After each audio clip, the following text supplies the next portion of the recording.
Hi everyone. I hope you all are doing really well. So guys, finally आज हम शुरू करने वाले हैं अपना एक नया चैप्टर जिसका नाम है द इंडियन पार्टनरशिप एक्ट 1932। इस चैप्टर की अगर मैं कवरेज के रिगार्डिंग आप लोगों के सामने बात करूं तो ये चैप्टर आपका for the CMA intermediate student 5% something ये आप लोगों का कवर करता है। ठीक है, बहुत ज़्यादा वेटेज नहीं है मगर फिर भी इम्पॉर्टेंट है। And for the foundation students like CA foundation students या फिर जो हमारे सीएस के जो फाउंडेशन स्टूडेंट्स हैं, सी शीट के जो फाउंडेशन स्टूडेंट्स हैं, उनके लिए ये काफ़ी ज़्यादा इंपॉर्टेंट है क्योंकि ये वहाँ पर तो मिनिमम 15 मार्क्स का तो कवर होता ही है। तो Indian partnership act 1932 as you all can see on the screen. अब हम शुरू करने वाले हैं ये चैप्टर। जैसा कि आपको दिख रहा है 1932 का चैप्टर है, तो काफ़ी पुराना चैप्टर है। आप लोग सोचोगे मतलब मैम हम लोग तो शायद पैदा भी नहीं हुए होंगे। आप क्या, मैं भी पैदा नहीं हुई थी। ये तब का चैप्टर है ना। ये आप लोगों का कब काफी पुराना चैप्टर है, यानी कि जब ब्रिटिशर्स आए थे तो अपने साथ अपना मर्केंटाइल लॉ लेकर आए थे। राइट, तो उस मर्केंटाइल लॉ में हमारा सेल्स ऑफ गुड्स एक्ट है, उसमें हमारा इंडियन कॉन्ट्रैक्ट एक्ट है, और उसी में से एक है हमारा द इंडियन पार्टनरशिप एक्ट 1932। अब मैं इंडियन पार्टनरशिप एक्ट शुरू करने से पहले आप लोगों को कुछ बेसिक सी बातें बताना चाहती हूँ जो डेफिनेटली आपको पता होनी चाहिए। सी, बिजनेस करने के बहुत सारे तरीके होते हैं, हम सब जानते हैं ना ये बात। जब भी बिजनेस करने की बारी आती है, देखो आप पढ़ाई कर रहे हो, हम पढ़ा रहे हैं, आप पढ़ रहे हो, कोई जॉब कर रहा है, कोई बिजनेस कर रहा है, सभी का एक मोटिव है क्या, कि हमें पैसा कमाना है, रिस्पेक्ट कमानी है, लर्निंग चाहिए हम लोगों को। तो सभी जो आपके ऑल ओवर द वर्ल्ड जो है, या तो वो गुड्स में डील करते हैं, या तो वो सर्विसेज में डील करते हैं, या तो वो अपना खुद का बिजनेस करते हैं, या फिर वो किसी के अंडर जॉब करते हैं, या तो वो साइंस बैकग्राउंड में जाता है, या फिर वो कॉमर्स बैकग्राउंड या आर्ट्स बैकग्राउंड। मतलब हम लोगों के पास कितने सारे ऑप्शंस हैं अपनी लाइफ को एक अच्छे तरीके से जीने के लिए। उसी तरीके से जब आप बिजनेस करते हो तो बिजनेस करते समय भी अगर हम लोगों के पास अच्छे ऑप्शंस होंगे, राइट, तो हम अच्छे से डिसाइड कर पाएंगे कि हम लोगों के लिए क्या सूटेबल है और क्या सूटेबल नहीं है। जस्ट इमेजिन अगर हम लोगों के पास जो है सिर्फ और सिर्फ कंपनी लॉ हो कि कंपनी के फॉर्म में ही बिजनेस कर सकते हो और किसी फॉर्म में बिजनेस नहीं कर सकते, तो आपको कहीं ना एक बंदिश लगेगी, कहीं ना कहीं आप लोगों को एक स्ट्रेस लगेगा उसमें, क्योंकि कंपनी को बनाना आसान तो नहीं है ना। कंपनी को बनाने के लिए आपको प्रॉपर जो है रजिस्ट्रेशन करवाना पड़ता है। उसकी मिनिमम कैपिटल वैसे तो अभी नहीं है, बट आपको शेयर होल्डर के परस्पेक्टिव से आपको सोचना पड़ता है।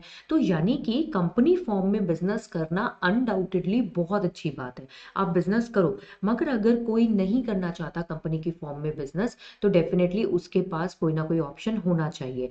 तो ये जो हमारे पास ऑप्शंस आते हैं ना, ऑप्शन का मतलब क्या है कि चाय नहीं पी तो कॉफी पी ली, पेप्सी नहीं तो कोका कोला पी ली। यानी कि अगर आपके पास ऑप्शंस होते हैं, आपके पास जो डिसीजन मेकिंग पावर है ना, वो आपकी इंक्रीज हो जाती है। राइट, इसीलिए इसीलिए हमारे पास ना बिजनेस करने के भी बहुत सारे ऑप्शंस हैं। अगर एक अकेला इंसान बिजनेस करना चाहता है तो वो अपना खुद का सोल प्रोप्राइटरशिप ओपन कर सकता है। सोल प्रोप्राइटरशिप ओपन कर सकता है। अगर एक अकेला इंसान अपना खुद का बिजनेस करना चाहता है तो वो कर सकता है, लेकिन सोल प्रोप्राइटरशिप की अपनी डिसएडवांटेजेस हैं कि भाई माना कि सारा का सारा प्रॉफिट जो है उस सोल प्रोप्राइटर की जेब में जाएगा, मगर सारा का सारा लॉस भी तो उसे ही बियर करना पड़ेगा। प्लस दिमाग भी वही लगाएगा, कैपिटल भी वही लगाएगा, हर चीज one and all, each and everything, मतलब ही उसे ही हैंडल करना पड़ेगा। तो सोल प्रोप्राइटरशिप के डिसएडवांटेजेस को ध्यान में रखते हुए हम लोगों के पास एक नया तरीका आया बिजनेस को करने का।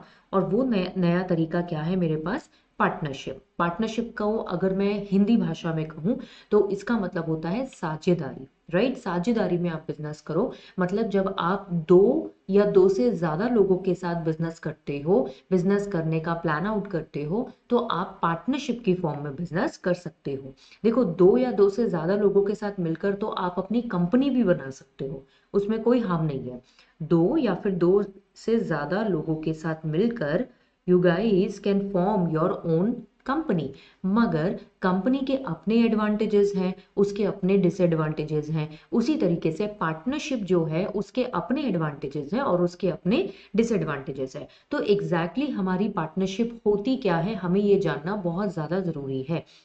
देखो, कल को अगर मैं आपको कहूँ कि बताओ यार तुम्हारा क्या मन कर रहा है, पार्टनरशिप की फॉर्म में बिजनेस करना है या कंपनी की फॉर्म में, तो तुम क्या चाहोगे कि मैम तुम्हें एक नॉलेज चाहिए कि पार्टनरशिप एग्जैक्टली होती क्या है, कंपनी एग्जैक्टली होती क्या है। किसी भी चीज़ के अगेंस्ट जाने के लिए भी उसे पहले जानना ज़रूरी होता है ना, या किसी चीज़ का फेवर लेते समय भी उसे प्रॉपर जानना ज़रूरी होता है। तो पार्टनरशिप हमारे लिए अच्छी रहेगी, या कंपनी की फॉर्म में बिजनेस करना हम लोगों के लिए ज़्यादा बेटर रहेगा अगर आप बिजनेस का प्लान करते हैं इन फ्यूचर में। तो वो जानने के लिए you need to have the understanding of the partnership act. अगर आप कंपनीज एक्ट पहले ही देख चुके हैं तब तो आपके लिए ये और भी इजी होने वाला है। लेकिन अगर आपने अभी तक अपना कंपनी लॉ स्टार्ट नहीं किया है तो भी मैं ये कहूंगी कि पार्टनरशिप फिर आप लोगों के लिए एक ऐसी शुरुआत है जो कहीं ना कहीं आपको कंपनी लॉ तक लेकर जाएगी। आई एम नॉट सेइंग कि पार्टनरशिप के बाद कंपनी ही बनती है, आप डे वन से अपनी कंपनी बना सकते हो। कंपनी की फॉर्म में अगर बिजनेस करना है तो आप डे वन से अपनी कंपनी बनाइए, ठीक है, उसका रजिस्ट्रेशन कराइए और अपना बिजनेस स्टार्ट कर दीजिए। लेकिन ज़्यादा फ्रीडम जो है वो आपको पार्टनरशिप में मिलता है, क्योंकि partnership form of business organisation, business करने के बहुत सारे तरीके हैं, ठीक है, उसमें से एक है partnership. And partnership form of business organisation एक ऐसी ऑर्गेनाइजेशन है, ये आप लोगों का एक ऐसा तरीका है बिजनेस को करने का जिसमें हमें रजिस्ट्रेशन करवाने की ज़रूरत नहीं है। मतलब अगर आज मैं चाहती हूँ, राइट, कि मैं अपनी एक स्टूडेंट है मेरी दिलप्रीत, मैं अगर उसके साथ बिजनेस करना चाहती हूँ तो मैं आज अभी इसी मोमेंट में उसके साथ अपनी पार्टनरशिप फॉर्म कर सकती हूँ। मुझे किसी भी मिनिस्ट्री ऑफ कॉर्पोरेट अफेयर्स या फिर मिनिस्ट्री ऑफ फाइनेंस या मुझे किसी भी गवर्नमेंट डिपार्टमेंट के पास जाकर, किसी भी आपके सरकारी डिपार्टमेंट के पास जाकर परमिशन लेने की ज़रूरत नहीं है, अनलाइक कंपनी, है ना। तो अगर आपने कंपनी पढ़ा है तो आप ये समझ जाओगे बात। अगर आपने नहीं भी पढ़ा है तो मैं एक सिंपल सी बात कहूंगी कि जैसे आप बिना लाइसेंस के आप ड्राइविंग करते हो ना अपनी गलियों में कहीं पर भी, तो आपको इतना डर नहीं होता है। उसी तरीके से बिना लाइसेंस के अगर आप लोग चाहें तो अपनी पार्टनरशिप भी फॉर्म कर सकते हैं। लेकिन लाइसेंस लेकर अगर आप पार्टनरशिप अपनी करेंगे तो उसके ज़्यादा अच्छे एडवांटेजेस होंगे। तो धीरे धीरे करते हैं, हम लोग शुरुआत करने वाले हैं अपने एक चैप्टर की जिसका नाम है the Indian partnership act 1932। Let me see if everything is been recorded properly, सब ऑडिबल है, सब विजिबल है।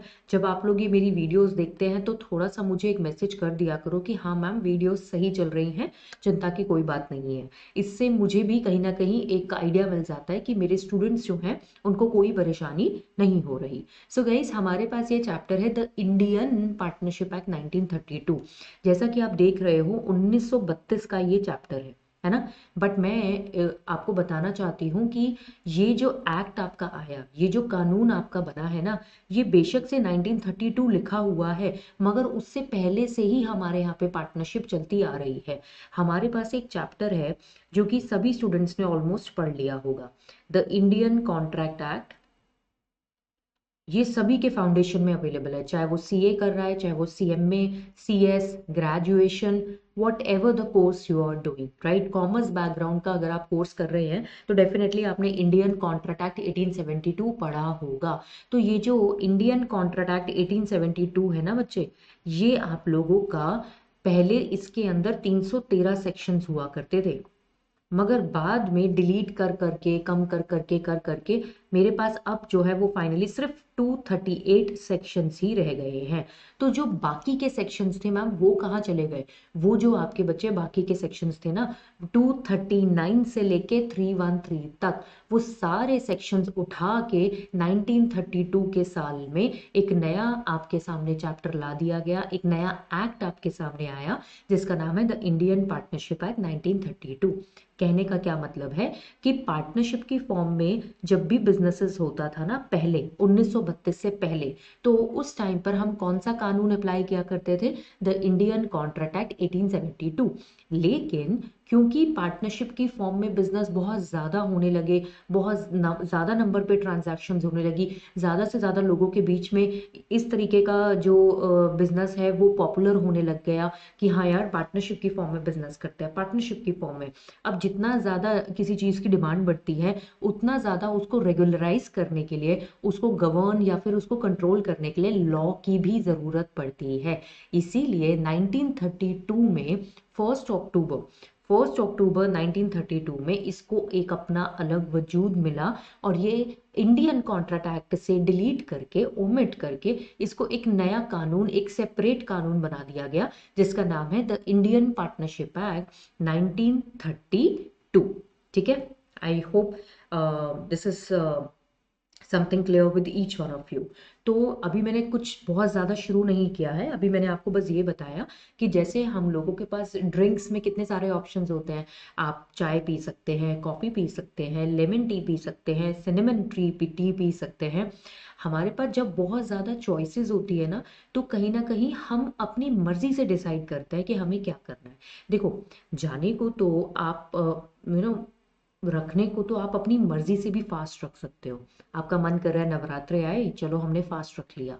जब आप अपनी मर्जी से फास्ट रखते हो ना, तो आप फूड अवॉइड करते हो, अनअवॉइड करते हो। लेकिन अगर कोई आपके साथ जबरदस्ती करता है कि नहीं खाना नहीं खाना, तो आपको कितना इरिटेटिंग लगता है ना। तो it is all about your freedom. Correct. किसी ने आपको खाना नहीं दिया तो आप कहीं ना कहीं फ्रस्ट्रेटेड हो जाओगे, आप कहोगे यार आज खाना नहीं खाया, आज मैं बहुत परेशान हूँ, ये वो। लेकिन अगर यही आपने अपनी मर्जी से अगर फास्ट रखा होगा तो वो आप खुशी खुशी करेंगे, है या नहीं। तो दोनों केसेस में क्या डिफरेंस है? डिफरेंस है फ्रीडम का। तो वो फ्रीडम हर हर फील्ड में चाहिए। बिजनेस करते समय भी अगर मैं ये बोलूँ कि आपके पास सिर्फ सोल प्रोप्राइटरशिप ही है जिसकी फॉर्म में आप बिजनेस कर सकते हो, तो कहीं ना कहीं आप प्रेशराइज फील करोगे। अगर आप चाहते हो कि नहीं मैं किसी के साथ साझेदारी में मिलकर बिजनेस करना चाहता हूँ, तो उसके लिए partnership form of business organisation is going to be the best form for you all, right. तो पार्टनरशिप में जो बिजनेस करने के बहुत सारे फायदे भी होते हैं और कुछ नुकसान भी होते हैं। उन सभी चीजों को हम डिस्कस करेंगे अपने आने वाले चैप्टर्स में। तो पार्टनरशिप क्या होती है, उसको चलाने वाले लोगों को हम क्या कहते हैं, उनकी जो एसोसिएशन बनती है उसे हम क्या कहते हैं, उन सभी, वो सारे लोग जो पार्टनरशिप बनाते हैं उनके क्या राइट्स हैं, उनकी क्या लाइबिलिटीज हैं, किस तरीके से हम अपनी पार्टनरशिप को चलाते हैं, रन करते हैं, वो सब चीजें आपका ये चैप्टर कवर करता है। तो हम लोगों ने, जैसे मान लीजिए पार्टनरशिप तो यार किसी के भी बीच में हो सकती है। जैसे मैंने अभी एग्जांपल लिया कि मेरे और दलप्रीत के बीच में पार्टनरशिप हो रही है। ठीक है, मेरे और दलप्रीत के बीच में पार्टनरशिप हो रही है, और ये जो पार्टनरशिप है इसमें हम लोगों ने डिसाइड किया कि 50% की जब कैपिटल को कंट्रीब्यूट करने की बारी आएगी, जब पैसा लगाने की बारी आएगी, इन्वेस्टमेंट करने की बारी आएगी, तो 50% जो है वो आपकी नीति मैम देगी और 50% जो है वो दलप्रीत देगी। लेकिन अब जब हम बात करते हैं कि मैम प्रॉफिट लेने की जब बारी आएगी तब क्या करें, लॉ मेकर्स कहते हैं नीति, दलप्रीत, आप दोनों पार्टनर्स हैं। आप दोनों क्या हैं? पार्टनर्स हैं। तो आप दोनों खुद ही मिलकर डिसाइड करो कि आपको किस रेशियो में अपना प्रॉफिट डिस्ट्रीब्यूट करना है। अगर आपने कुछ डिसाइड नहीं किया तो आपका profit would be distributed equally, that is 50-50%। Correct. तो अभी तो हम ये सिर्फ दो ही पार्टनर है, सोचो अगर दो से ज्यादा हुए तो कितने ज्यादा हो सकते हैं? 2, 3, 4, 5, 6, 7, 8, 9, 10, कितने? 12, 20, 30, 50, टोटल 50 पार्टनर्स हो सकते हैं। जैसे कंपनी को चलाने वाले लोगों को, जो लोग कंपनी में अपना पैसा लगाते हैं, इन्वेस्ट करते हैं, उन्हें हम शेयर होल्डर्स बुलाते हैं। उसी तरीके से पार्टनरशिप में पैसा इन्वेस्ट करने वालों को, पार्टनरशिप का बिजनेस जो करने वाले आपके इन्वेस्टर्स होते हैं, वी कॉल देम पार्टनर्स। हम उन्हें क्या बुलाते हैं? पार्टनर्स बुलाते हैं। अब मानो कि मैंने और दिलप्रीत ने मिलकर अपना कोचिंग इंस्टीट्यूट ओपन किया। मैंने और दिलप्रीत ने मिलकर अपना कोचिंग इंस्टीट्यूट जो है वो अगर ओपन किया, तो एक कोचिंग इंस्टीट्यूट को चलाने के लिए कितने सारे कामों की ज़रूरत पड़ती है ना यार। हमें जो है पहले ये डिसाइड करना है कि हम क्या पढ़ाएंगे, हम कौन से सब्जेक्ट्स पढ़ाएंगे, हम सीए के बच्चों को पढ़ाएंगे, सीएमए के या सीएस के, फिर एलएलबी भी पढ़ा लेंगे, है ना। फिर हमें फैकल्टीज़ हायर करने हैं, हमें स्टूडेंट्स जो हैं, स्टूडेंट्स हमारे यहाँ पे एडमिशन कब लेंगे, कैसे लेंगे, कब उनका सेमेस्टर स्टार्ट होगा, कब उनकी क्लासेस स्टार्ट होगी, उनका टाइम टेबल क्या होगा, उनके स्केड्यूल्स क्या होंगे, उनका बुक्स इश्यू करनी है, उनकी क्लासेस अरेंज करानी है, टेस्ट पेपर्स कराने हैं, there are so many things जब आप एक कोचिंग इंस्टीट्यूट चलाते हो। तो मेरा और दिलप्रीत का एक कॉमन ऑब्जेक्टिव है, मेरा और दिलप्रीत का एक कॉमन ऑब्जेक्टिव है, और उस कॉमन ऑब्जेक्टिव को फुलफिल करने के लिए मैंने और दिलप्रीत ने साथ में मिलकर अपना कोचिंग इंस्टीट्यूट एस्टैब्लिश किया है। ठीक है। अब आप कहोगे नीति मैम आप दोनों अच्छा ये पार्टनरशिप चला रहे हो और ये मेरी एक तरीके से फुल टाइम पार्टनरशिप है, हम फुल टाइम साझेदारी में एक दूसरे के साथ बिजनेस कर रहे हैं। सोचो अगर दो अलग अलग कंपनीज मिलकर पार्टनरशिप करना चाहे, तो दो ऐसे लोग जो बिल्कुल अलग अलग काम कर रहे हैं मगर फिर भी एक कॉमन ऑब्जेक्टिव है। जैसे कि मैं एग्जांपल देती हूँ आप लोगों को सामने, उबर एंड स्पॉटिफाई दिख रहा है आपको, मैं उठा करना इसे, let me take it to the another slide. As you can see on the screen, आपने उबर के बारे में सुना होगा ना। उबर जो है वो क्या काम करता है मुझे बताओ। उबर का जो मेन काम है वो है कैब सर्विसेज प्रोवाइड करना, है ना। उबर का मेन काम क्या है कि वो आपको कैब सर्विसेज प्रोवाइड करता है। आप जो है कैब बुक करते हैं, उबर का एप्लीकेशन डाउनलोड करते हैं, आप कैब बुक कर सकते हैं, आप पहले से भी बुक करके रख सकते हैं, आप एंड मोमेंट पर भी कैब्स को बुक कर सकते हैं। तो ट्रैवलिंग सर्विसेज को स्मूथ बनाने के लिए हमारे पास जो ये एक एस्टैब्लिशमेंट है जिसका नाम है उबर। ठीक है, तो उबर का काम हमें पता है कि वो कैब सर्विसेज का काम करता है। अच्छा, स्पॉटिफाई, अगर आप लोगों ने इसका नाम सुना है तो फाइन, नहीं सुना है तो मैं बता दूं, स्पॉटिफाई जो है आप लोगों का एक ऐसा प्लेटफॉर्म है, ये एक ऐसी कंपनी है जो कि ऑनलाइन म्यूजिक प्रोवाइड करती है। जैसे अमेजोन है ना, अमेजोन म्यूजिक आपने सुना होगा, उसी तरीके से हमारे पास स्पॉटिफाई है जो कि म्यूजिक म्यूजिक अवेलेबल करवाती है। आप इसकी सब्सक्रिप्शन ले लो और उसके बाद लेने के बाद आप बहुत सारे गाने डाउनलोड कर सकते हैं। आप कुछ गाने इंटरनेट का इस्तेमाल करके सुन सकते हैं, कुछ आप बिना इंटरनेट के भी सुन पाएंगे। तो अगर आप उसकी सब्सक्रिप्शन लेते हैं तो सब्सक्रिप्शन लेके आप ये सारी चीजें कर सकते हैं। अब सोचो स्पॉटिफाई को बनाया गया है, म्यूजिक इंडस्ट्री से आया, वो मतलब म्यूजिक का सारा काम हैंडल कर रहा है। उबर जो है वो कैब सर्विसेज का काम हैंडल कर रहा है। फिर भी इन दोनों ने मिलकर साथ में क्या की है, एक पार्टनरशिप। पता नहीं वो अभी पार्टनरशिप चल रही है या नहीं, बट करी तो थी बीच में एक बारी। तो मैं इसको एज एन एग्जाम्पल अभी आपके सामने पेश कर रही हूँ। अब आप कहोगे मैम उबर तो बिल्कुल ही अलग काम करता है, स्पॉटिफाई तो वो भी और बिल्कुल ही डिफरेंट काम करती है, तो ये दोनों मिलकर पार्टनरशिप कैसे कर सकते हैं। इन दोनों ने साथ में मिलकर पता है क्या पार्टनरशिप की, एक कॉमन ऑब्जेक्टिव देखा। क्या कॉमन ऑब्जेक्टिव देखा, मार्केटिंग करने का। मतलब उबर के जो कैब की सर्विसेज है ना, वो क्या करेंगी, जैसे ही आपका कोई भी कस्टमर कैब की सर्विसेज बुक करेगा, उस कैब में जो भी गाने चलेंगे, जो भी म्यूजिक आपका प्ले किया जाएगा, वो सारा म्यूजिक कौन से प्लेटफॉर्म के थ्रू प्ले किया जाएगा, स्पॉटिफाई। अच्छा, अब जब गाड़ी में बैठे हो आप, आपने उबर की सर्विसेज ली है मगर साइड बाय साइड स्पॉटिफाई जो है उसकी अनाउंसमेंट्स हो रही हैं, उसके गाने बज रहे हैं, उसके थ्रू गाने बजाए जा रहे हैं, तो उबर की मदद से स्पॉटिफाई की मार्केटिंग हो जाएगी। होगी या नहीं होगी, डेफिनेटली हो जाएगी, है ना। अच्छा, इसके अलावा अगर कोई उबर की सर्विसेज नहीं ले रहा है, राइट, कोई अपने घर पे बैठा है, ऑफिस में है, मेट्रो से ट्रैवल कर रहा है, बस से ट्रैवल कर रहा है, और अगर उनके फोन में स्पॉटिफाई का ऐप डाउनलोडेड है, तो वो स्पॉटिफाई के थ्रू जब जब गाने सुनेंगे बीच में ना उबर का एड भी दिखाया जाएगा या फिर सुनाया जाएगा। जब उबर का एड जो है वो सुनाया जाएगा कि उबर पे सर्विसेज अवेलेबल हैं, आप पहले से बुकिंग करा सकते हैं, आपको अच्छे रेट पे सर्विसेज, कैब सर्विसेज मिल जाएंगी, इससे क्या होगा, उबर का भी प्रमोशन होगा। तो ये दोनों कंपनीज बिल्कुल डिफरेंट काम करती है मगर इनका एक कॉमन ऑब्जेक्टिव है, एक दूसरे को प्रमोट करना। उबर अपने आप को प्रमोट करना चाहता है थ्रू स्पॉटिफाई, और स्पॉटिफाई भी अपने आप को प्रमोट करना चाहता है थ्रू उबर। समझ रहे हैं। तो ये जो दोनों ने मिलकर कोलैबोरेशन किया, चाहे वो 1 महीने के लिए किया, चाहे वो 6 महीने के लिए, चाहे 1 साल के लिए, या फिर हो सकता है इनडेफिनिट पीरियड के लिए, तो ऐसी साझेदारी को भी हम लोग क्या बुलाते हैं, पार्टनरशिप। इन दोनों ने साथ में मिलकर क्या बनाई है? पार्टनरशिप। ठीक है, तो हमने शुरुआत कहाँ से करी कि हमारा एक चैप्टर आज नया शुरू हो रहा है। उस चैप्टर का नाम क्या है? The Indian partnership act 1932। This chapter, अगर मैं कहूँ, this chapter came into force on 1 अक्टूबर 1932। ये चैप्टर आप लोगों का कब एनफोर्स हुआ था?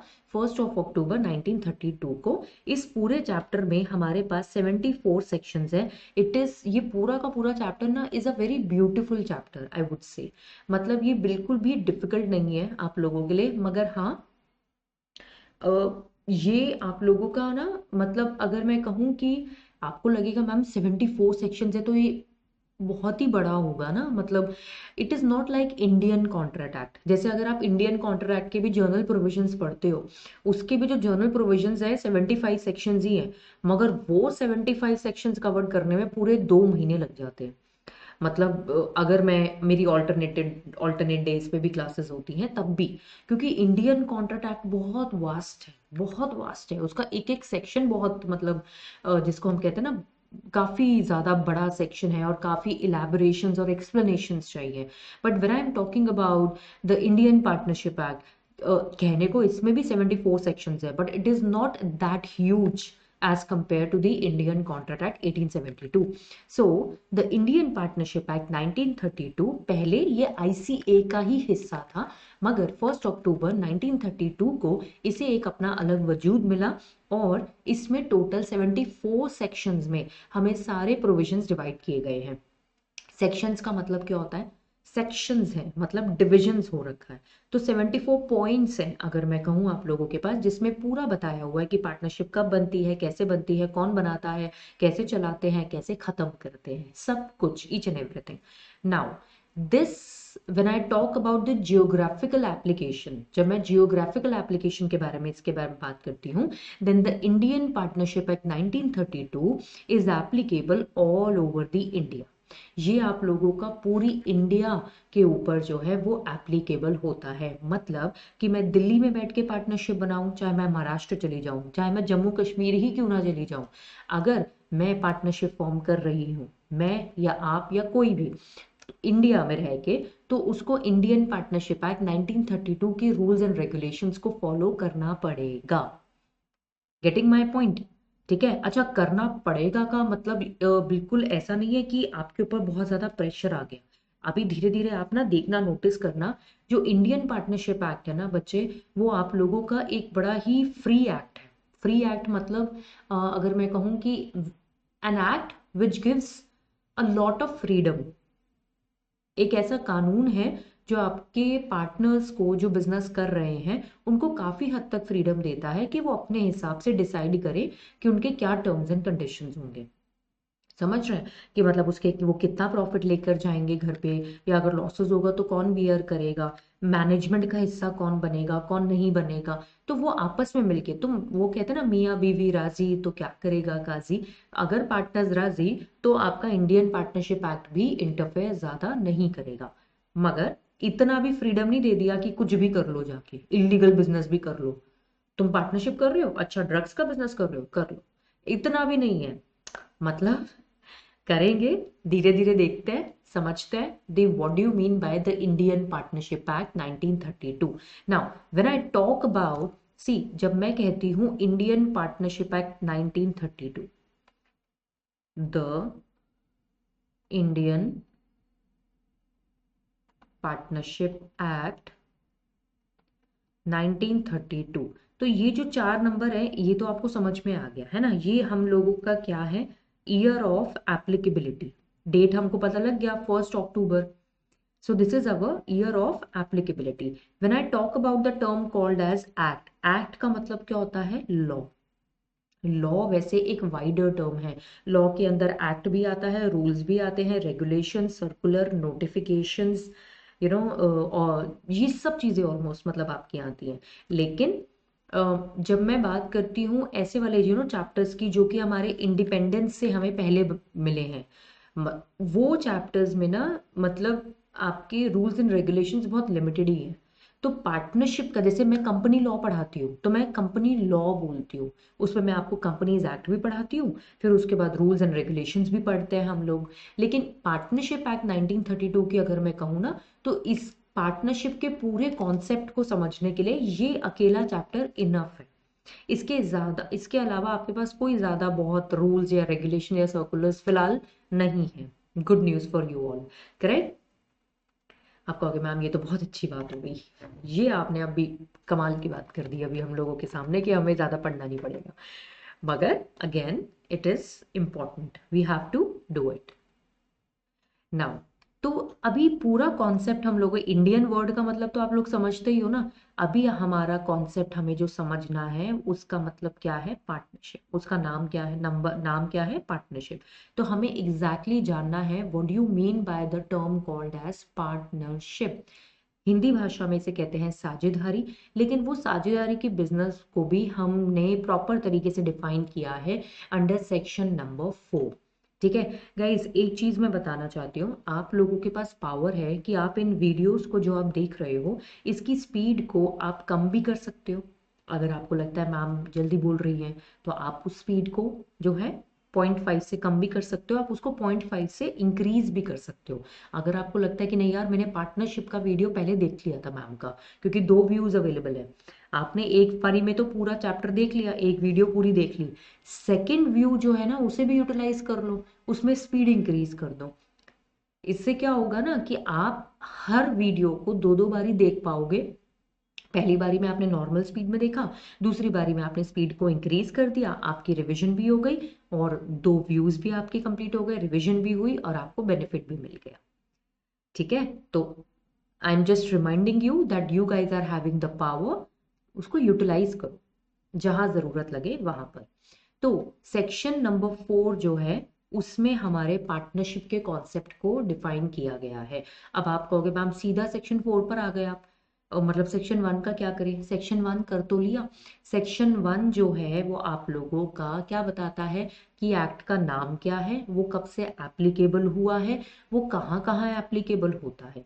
तो ये जो है हमने अपना सेक्शन नंबर 1 ऑलरेडी कंप्लीट कर लिया है।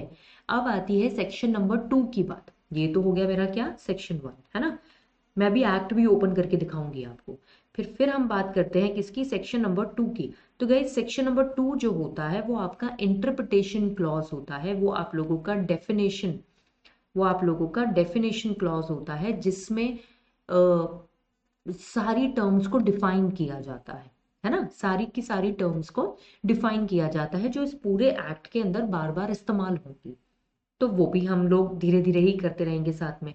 अच्छा, सेक्शन नंबर 3 मैं आप लोगों के सामने एक्ट ओपन कर ही देती हूँ, आप लोगों को भी अच्छा लगेगा कि हाँ मैम हमने जो हैं 3 सेक्शंस तो मतलब आज की डेट में कर ही लिए।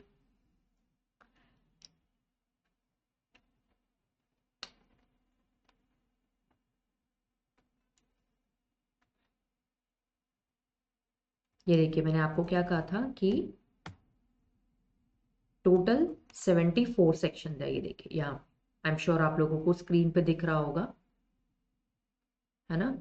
टोटल 74 सेक्शंस हैं हम लोगों के पास। 2 स्केड्यूल्स भी हैं बट वो स्केड्यूल्स हमें ज़्यादा डिटेल में जाने की ज़रूरत नहीं है। सो ये सेक्शंस की शुरुआत होती है from this section number 1। Section number 1 जो है वो आपका क्या बता रहा है कि इस चैप्टर का नाम है द इंडियन पार्टनरशिप एक्ट 1932। अच्छा, इसमें जो ये वाला पार्ट है ना ये डिलीट हो चुका है, बट फर्क इतना है कि अभी तक भी इसे मतलब एक्ट में से प्रॉपर ये वाला, क्योंकि मैंने डाउनलोडेड मेरा पहले से है इसलिए इसमें कवर नहीं किया, but it extends to whole of the India. आपको बस इतना पार्ट याद रखना है, दैट्स इट। ठीक है, it shall come into force on first day of October 1932। ठीक है, ये 1932 1 अक्टूबर से हमें एप्लीकेबल हुआ था, एक्सेप्ट सेक्शन 69। सेक्शन 69 हम पढ़ेंगे अभी आगे चलकर जब आएगा, वो आप लोगों का कब से एप्लीकेबल हुआ था, अगले साल 1933 से। तो आपको याद करने की जरूरत नहीं है, आप बस इतना याद रखो ये पूरा का पूरा जो एक्ट है it came into force on 1 October 1932। Now अब सेक्शन नंबर 2 जो है ना बच्चे, वो आप लोगों का डेफिनेशन क्लॉज है। देखो दिख रहा है ना, section 2 is your definition clause. इसमें डेफिनेशंस कौन कौन सी डेफिनेशन की, बिजनेस क्या होता है, बिजनेस प्रिस्क्राइब्ड वर्ड का मतलब क्या होता है, सब चीजें वो हमारी देखेंगे। अब आता है section number 3, application of the provisions of the act 9th of 1872। देखो मैंने आपको पहले भी बताया था कि इंडियन पार्टनरशिप एक्ट जो है it was earlier a part of the Indian contract Act, है ना। तो यहाँ पे क्या लिखा है, the unrepealed provisions of the ICA save in so far as they are inconsistent with the express provisions of this act shall continue to apply to the firm। पता है इस लाइन का सिंपल सा मतलब मैं बता देती हूँ आपको। इस लाइन का सिंपल सा एक ही मतलब है कि आईसीए 1872 का जो 9th चैप्टर था पार्टनरशिप एक्ट का, वो रिपील हुआ, ओमिट हुआ, वहां से डिलीट हुआ, और आपका 1 अक्टूबर को एक नया एक्ट मेरे सामने आ गया, the Indian partnership act 1932 which came into first force on 1 अक्टूबर, है ना, 1932। तो लॉ मेकर्स हमें ये कहना चाह रहे हैं कि देखो, आप आईसीए का पहले हिस्सा थे, है ना। आईसीए क्या है, एक जनरल लॉ है, ये एक आपका जनरल लॉ है। जब जब ये जनरल लॉ है जो कि कॉन्ट्रैक्ट्स के ऊपर अप्लाई होता है।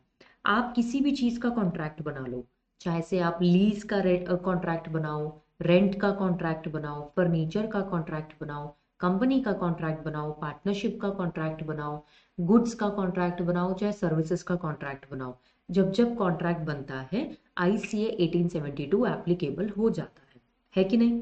समझ आती है इतनी बात, करेक्ट। लेकिन जब मैं बात करती हूँ इंडियन पार्टनरशिप एक्ट 1932 की, ये आपका कोई जनरल लॉ नहीं है जो सब जगह अप्लाई हो जाएगा। ये एक तरीके का स्पेशल लॉ है, या फिर मैं कहूँ ये एक तरीके का स्पेसिफिक लॉ है जो कि सिर्फ और सिर्फ पार्टनरशिप की ट्रांजैक्शंस के ऊपर ही अप्लाई होगा। मतलब जब जब आप अपनी पार्टनरशिप फॉर्म करेंगे ना, चाहे 2 लोगों के साथ मिलकर करें, चाहे 20 लोगों के साथ मिलकर करें, जब जब पार्टनरशिप फॉर्म होगी तो ही ये चैप्टर अप्लाई होगा, ये ऐसे ही हर जगह अप्लाई नहीं हो जाएगा। Getting my point. तो इंडियन पार्टनरशिप एक्ट 1932 स्पेसिफिकली बनाया गया है पार्टनरशिप की ट्रांजैक्शंस को गवर्न करने के लिए, पार्टनरशिप की ट्रांजैक्शंस को गवर्न करने के लिए। तो ये जो आपकी पार्टनरशिप की ट्रांजैक्शंस हैं, इसमें definitely Indian partnership act 1932 apply होगा। मगर लॉ मेकर्स कहते हैं कि आईसीए 1872 भी इन ट्रांजैक्शंस के ऊपर अप्लाई होगा। मतलब 2 पार्टनर मिलकर पार्टनरशिप बना रहे हैं, मतलब कॉन्ट्रैक्ट भी तो बना रहे हैं। 2 पार्टनर मिलकर पार्टनरशिप बना रहे हैं ना, इसका मतलब कॉन्ट्रैक्ट भी तो बन ही रहा है। तो क्या उनके ऊपर आईसीए 1872 अप्लाई होगा? द आंसर इज यस, होगा। मगर मैम अगर कभी भी आईसीए और आईपीए में कॉन्ट्रडिक्शन हो जाए, मतलब मुठभेड़ हो जाए कि आईसीए कुछ कह रहा है, आईपीए कुछ कह रहा है ना, तब उस केस में हम किसकी बात को मानेंगे? उस केस में हम किसकी बात को मानेंगे? उस केस में लॉ कहता है भाई पार्टनरशिप की ट्रांजैक्शंस के लिए तो स्पेसिफिकली जिस चैप्टर को बनाया गया है उसी को इंपॉर्टेंस दी जाएगी, that is the Indian partnership act 1932। मतलब कहने को हर ट्रांजैक्शन, जो भी पार्टनरशिप की ट्रांजैक्शन हो रही है उसमें आईसीए को भी अप्लाई करो, आईपी को तो अप्लाई होगा ही होगा। लेकिन अगर कभी ऐसा आ जाए कोई सिस्टम, ऐसी कोई बात आ जाए, ऐसी कोई ट्रांजैक्शन आ जाए जिसमें आईसीए के जो प्रोविजंस हैं, आईसीए के सेक्शंस जो है, जो बात कर रहे हैं ना, उसकी जस्ट ऑपोजिट बात कर रहे हैं आईपीए के प्रोविजंस, तो हम किसकी बात को इंपॉर्टेंस देंगे? We will give importance to the IPA 1932। As for example, example देखो अभी बताती हूँ, इसका एग्जाम्पल दूं आपको। एग्जाम्पल है minor. As per the Indian contract act एक माइनर जो है वो कभी कॉन्ट्रैक्ट फॉर्म नहीं कर सकता, because minor is an incompetent person, he can not form a contract, correct. तो एज पर आईसीए के सेक्शन नंबर 11 को अगर मैं ध्यान में रखूं, तो सेक्शन नंबर 11 को ध्यान में रखते हुए माइनर जो है ना वो कॉन्ट्रैक्ट फॉर्म नहीं कर सकता। क्यों? Been an incompetent person. But IPA का सेक्शन नंबर 30 जो है, आईपीए का जो सेक्शन नंबर 30 है ना बच्चे, वो आपका क्या कहता है कि माइनर ना पार्टनरशिप बना तो नहीं सकता, मगर बनी बनाई पार्टनरशिप में एडमिट जरूर हो सकता है। बनी बनाई पार्टनरशिप में एडमिट जरूर हो सकता है। तो अब मुझे बताओ किसकी बात माने। आईसीए तो कह रहा है माइनर को कॉन्ट्रैक्ट मत दो, और माइनर के साथ कॉन्ट्रैक्ट फॉर्म मत करो। पार्टनरशिप एक्ट क्या कह रहा है कि भाई माइनर को बनी बनाई पार्टनरशिप में आप बुला सकते हो, कोई दिक्कत नहीं है। तो किसकी बात को मानोगे? You will definitely give importance to the Indian partnership act 1932। अब आपके मन में भी बहुत क्यूरियोसिटी आ रही होगी कि मैम माइनर को कैसे पार्टनर बनाओगे? माइनर मतलब बच्चा बुद्धि, जो 18 साल से कम उम्र का है। मैम आप उसको कैसे पार्टनर बना सकती हो? तो बच्चे उसके और भी कंडीशंस हैं कि हम उसके ऊपर लॉस नहीं इम्पोज कर सकते, ठीक है, उसको मैनेजमेंट का हिस्सा नहीं बना सकते, वो कोई डिसीजंस नहीं लेता है, वो बस प्रॉफिट लेता है। बट मैम सिर्फ प्रॉफिट ले रहा है, ऐसे ही प्रॉफिट लेके जा रहा है, तो हम उसको क्यों बनाए अपनी पार्टनरशिप में पार्टनर? दिमाग में आएगी ना एक चीजें। तो उसके लिए हमें डिटेल में स्टडी करना होगा सेक्शन नंबर 30। तो अभी के लिए जस्ट होल्ड योर हॉर्सेस, थोड़ा माइंड को अपने कंट्रोल करो, क्योंकि आगे चल के जब हम माइनर के बारे में पढ़ेंगे ना सेक्शन 30 में, तब आप ज्यादा अच्छे से डिटेलिंग में बताऊंगी। पूरा आधे घंटे का कॉन्सेप्ट है हम लोगों का। अभी के लिए हम लोगों ने अपना क्या उठाया है, इंडियन पार्टनरशिप एक्ट का सेक्शन नंबर 3। सेक्शन नंबर 3 हमें क्या कहता है? आईपीए का। आईपीए का सेक्शन नंबर 3 हमें सिंपल सी यही बात कहता है कि आईसीए को भी मान के चलो ना, जब जब पार्टनरशिप की ट्रांजैक्शन होती है, please follow ICA 1872 also, apart from the Indian partnership act 1932। But अगर कभी इन दोनों में कॉन्ट्राडिक्शन अराइज हो जाए, कॉन्ट्राडिक्शन मतलब, कॉन्ट्राडिक्शन का मतलब क्या होता है कि ये एक दूसरे के ऑपोजिट बातें कर रहे हैं, वो कुछ कहता है, वो कुछ कह रहा है, तो आप किसकी बात मानोगे? आप मानोगे उस स्पेसिफिक लॉ की जो स्पेसिफिकली इन ट्रांजैक्शंस के लिए बनाया गया है। You will give importance to them, क्योंकि आईसीए का क्या है, वो तो एक जर्नल लॉ है ना। वो तो गुड्स पे, सर्विसेज पे, कंपनी पे, पार्टनरशिप पे, एलएलपी पे, सोल प्रोप्राइटरशिप पे, सब पर अप्लाई होता है। लेकिन इंडियन पार्टनरशिप एक्ट तो एक भाई एक स्पेसिफिक लॉ है जो सिर्फ पार्टनरशिप की ट्रांजैक्शंस के लिए सोच समझ के बनाया गया है। So we will give importance to the IPA. और ये पूरी बातें मैंने नहीं बोली, किसने बोली? सेक्शन नंबर 3 ने। मैंने तो आपको इंटरप्रिटेट करके बताई ताकि आप लोग समझ जाए, राइट? तो द इंडियन पार्टनरशिप एक्ट 1932 अभी तक हमने, अगर मैं कहूँ ना, तो प्रॉपरली शुरू किया नहीं है। अभी तक हम सिर्फ इसके स्ट्रक्चर के बारे में, इसकी एप्लीकेबिलिटी के बारे में पढ़ रहे हैं। मार्किंग के परस्पेक्टिव से बोलूँ तो हम डिस्कस कर चुके हैं ना कि जैसे फाउंडेशन लेवल के जो स्टूडेंट्स हैं, उनके पास अगर पार्टनरशिप एक्ट आ रहा है तो it is going to be something around like 15 marks minimum चल रहा है वहां पे, राइट? लेकिन सीएम में इंटरमीडिएट की अगर मैं बात कर रही हूँ, तो ये आपका एलएलपी के साथ मिलकर 5% कवर कर रहा है।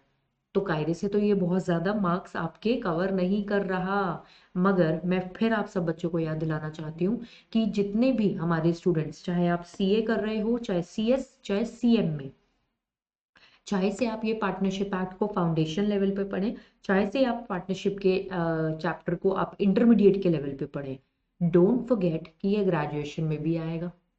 तो जब पढ़ना ही है वहां भी और यहाँ भी, तो एक ही बारी में इसको अच्छे तरीके से पढ़ लो ताकि ये आपके दिमाग में छप जाए। और प्लस सिंपल भी है, ये बहुत ज्यादा कॉम्प्लिकेटेड नहीं है,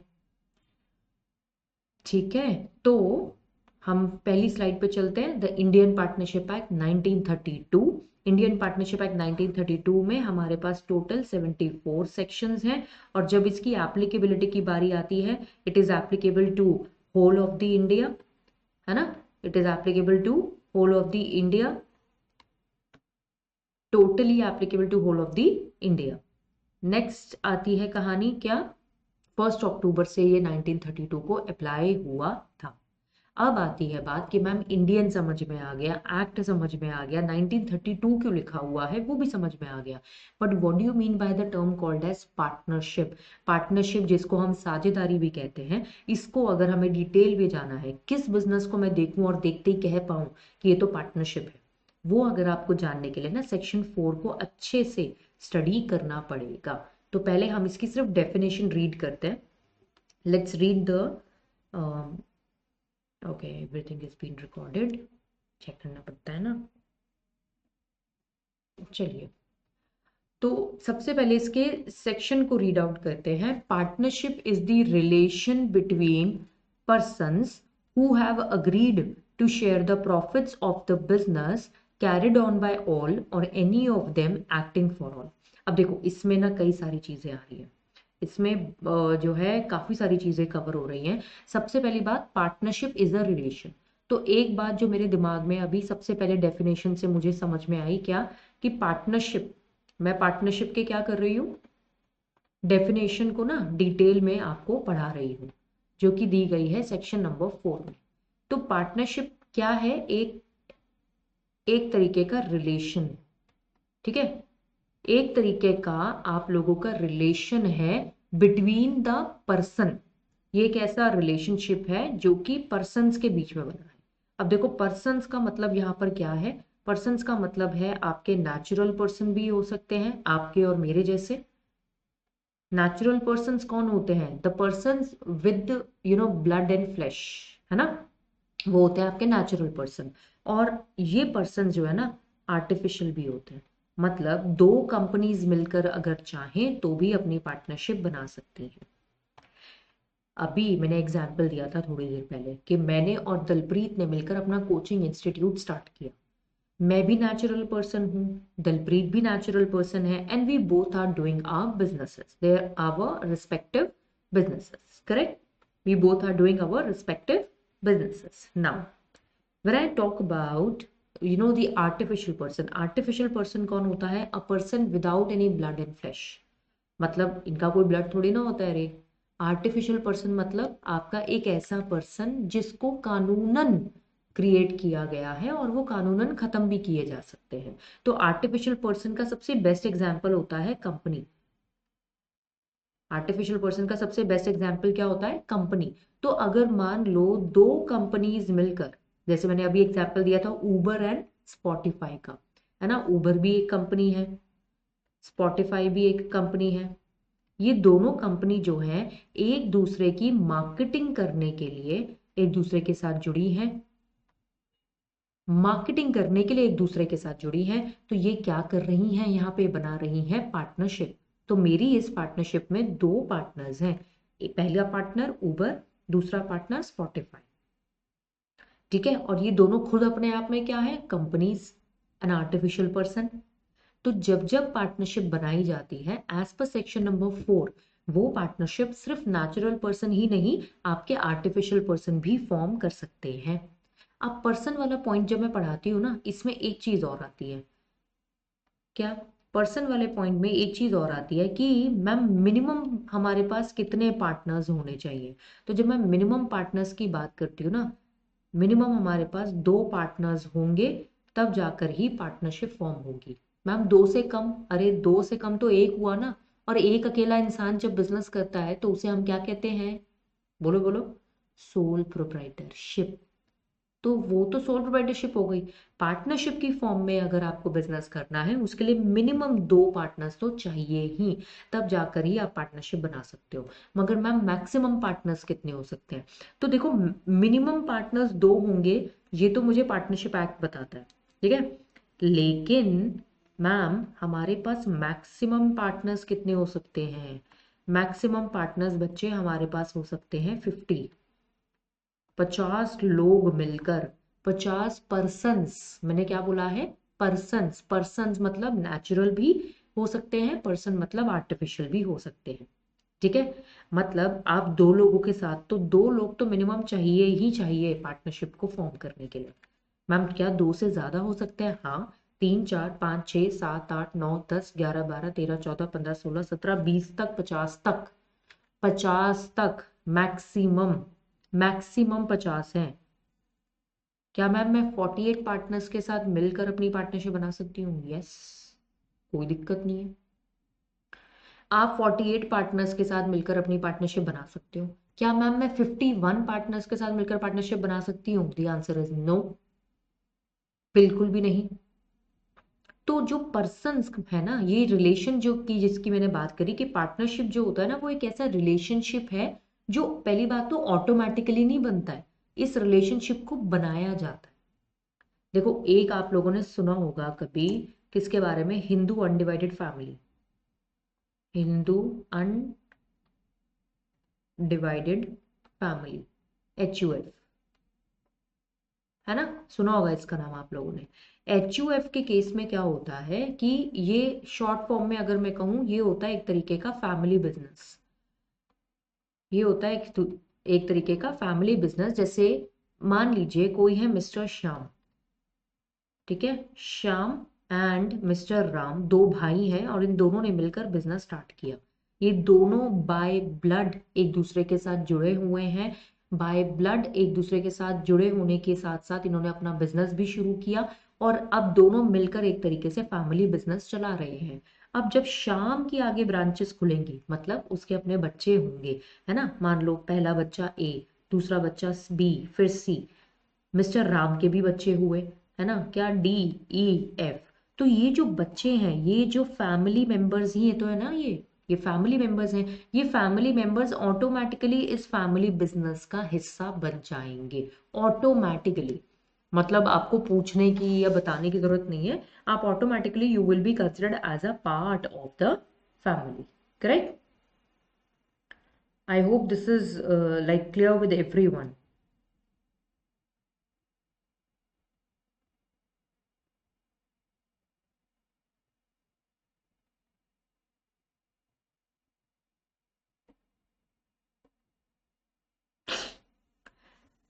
तो यहाँ हिंदू अनडिवाइडेड फैमिली के केस में क्या हो रहा है, या कोई भी अगर आपका फैमिली बिजनेस चल रहा है, वहां पर क्या होता है ना कि फैमिली में जैसे ही बच्चा पैदा होता है वैसे ही मान लेता है कि ये भी अब फैमिली बिजनेस ही करेगा।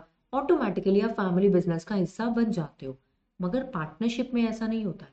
पार्टनरशिप में जो रिलेशनशिप बनाए जाते हैं, वो रिलेशनशिप वाया अग्रीमेंट बनते हैं, वॉलेंटरली बनते हैं।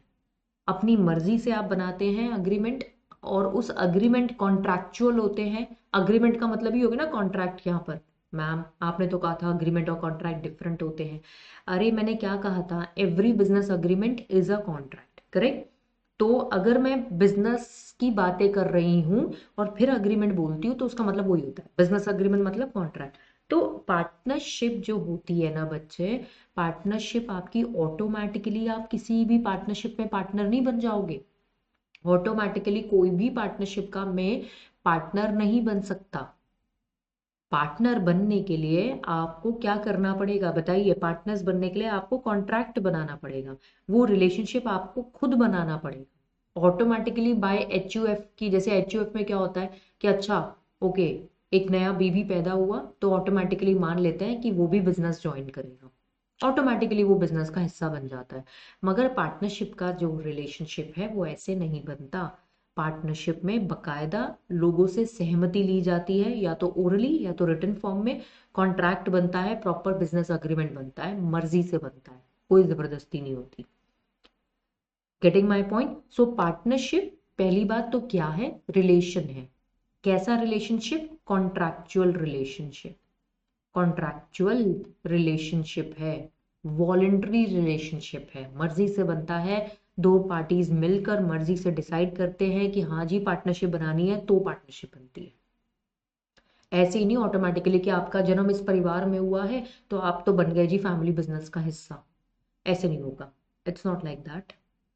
It has to be created via an agreement, चाहे वो अग्रीमेंट ओरल फॉर्म में हो चाहे रिटन फॉर्म में। ठीक है? कंपनीज एक्ट में सारे रिटर्न होता है, याद है? मेमोरेंडम बनता है प्रॉपर रिटर्न, आर्टिकल्स बनते हैं प्रॉपर, आप लोगों के सब सब्सक्राइबर्स उसको साइन करते हैं, तब जाकर वहां वो भी कॉन्ट्रैक्चुअल है मगर वो रिटर्न होता है। पार्टनरशिप के केस में ओरल कॉन्ट्रैक्ट्स भी बन सकते हैं, रिटर्न कॉन्ट्रैक्ट्स भी बन सकते हैं। प्लीज इस बात को दिमाग में रखिएगा। जरूरी नहीं है कि रिटर्न पार्टनरशिप बने, रिटर्न कॉन्ट्रैक्ट बने। एडवाइजेबल होता है मगर जरूरी नहीं है। ठीक है? तो पार्टनरशिप क्या है, डेफिनेशन पर जाए जरा वापस से। पार्टनरशिप क्या है? Partnership is a relation between the persons. अब पर्सन का मतलब मैंने क्या बताया, पर्सन से रिलेटेड कुछ बातें ध्यान में रखिएगा। पहली बात क्या ध्यान में रखनी है, पर्सन मैम नेचुरल भी हो सकते हैं, आर्टिफिशियल भी हो सकते हैं। मुझे सेकंड पॉइंट मुझे क्या याद रखना है कि मिनिमम पार्टनर्स मेरे पास कितने होने चाहिए, दो, तभी पार्टनरशिप फॉर्म हो सकती है। मैक्सिमम कितने होने चाहिए मेरे पास, 50, उससे ज्यादा नहीं। अच्छा, मेरे पास मैक्सिमम 50 पार्टनर होंगे मगर मैम अगर उससे ज्यादा हो गए तो अपने आप को कंपनी में कन्वर्ट करो। अपने आप को company form of business organization में कन्वर्ट करिए इमीडिएटली, या फिर किसी पार्टनर को रिमूव करवाइए कुछ ना कुछ करके, ठीक है। और ये बातें, मैक्सिमम पार्टनर आपके पास 50 होंगे, ये बात पार्टनरशिप एक्ट खुद नहीं कहता, ये बात कहता है कंपनीज एक्ट। कंपनीज एक्ट में ना, कंपनीज एक्ट 2013 में एक सेक्शन है, सेक्शन नंबर 464। ये जो आपका सेक्शन है 464, ये एग्जैक्टली हम लोगों को बताता है कि भाई तुम्हें बिजनेस करना है, प्रॉफिट्स के लिए बिजनेस करना है, चाहे प्रॉफिट हो या ना हो वो बात की बात है, बिजनेस करना है, प्रॉफिट के लिए करना है, 50 लोगों तक के लिए करना है, पार्टनरशिप बनाओ, कोई दिक्कत नहीं। लेकिन जहां तुमने 50 से एक ऊपर भी पार्टनर एक्सीड कर दिया ना, तो अब तुम पार्टनरशिप के साथ नहीं खेल खेल सकते, अब आपको अपनी कंपनी बनानी ही पड़ेगी। तो कंपनीज एक्ट 2013 का सेक्शन 464 कहता है कि अगर 50 से ऊपर ज्यादा पार्टनर हो गए पार्टनरशिप में, तो कंपनी में कन्वर्ट करो। नहीं किया, अगर अगर आप लोगों ने ऐसा नहीं किया, each and every partner would be held liable for that. तो वो पेनल्टी वेनल्टी सब चीजें उसके अंदर मेंशन हो रखी है। तो अभी हम कंपनीज एक्ट के उस सेक्शन पर तो नहीं जा रहे ज्यादा डिटेल में। उस सेक्शन में से हमारे लिए जो मेन सबसे ज्यादा इंपॉर्टेंट चीज थी वो ये थी कि जब जब इंडियन पार्टनरशिप एक्ट 1932 के हिसाब से पार्टनरशिप बनती है, तो मिनिमम आपके पास कितने पर्सन्स होंगे, मिनिमम पर्सन्स कितने होंगे, 2, मैक्सिमम कितने होंगे, 50, नॉट बियॉन्ड दैट। अगर उसके बियॉन्ड जाना है ना, then you need to form a company.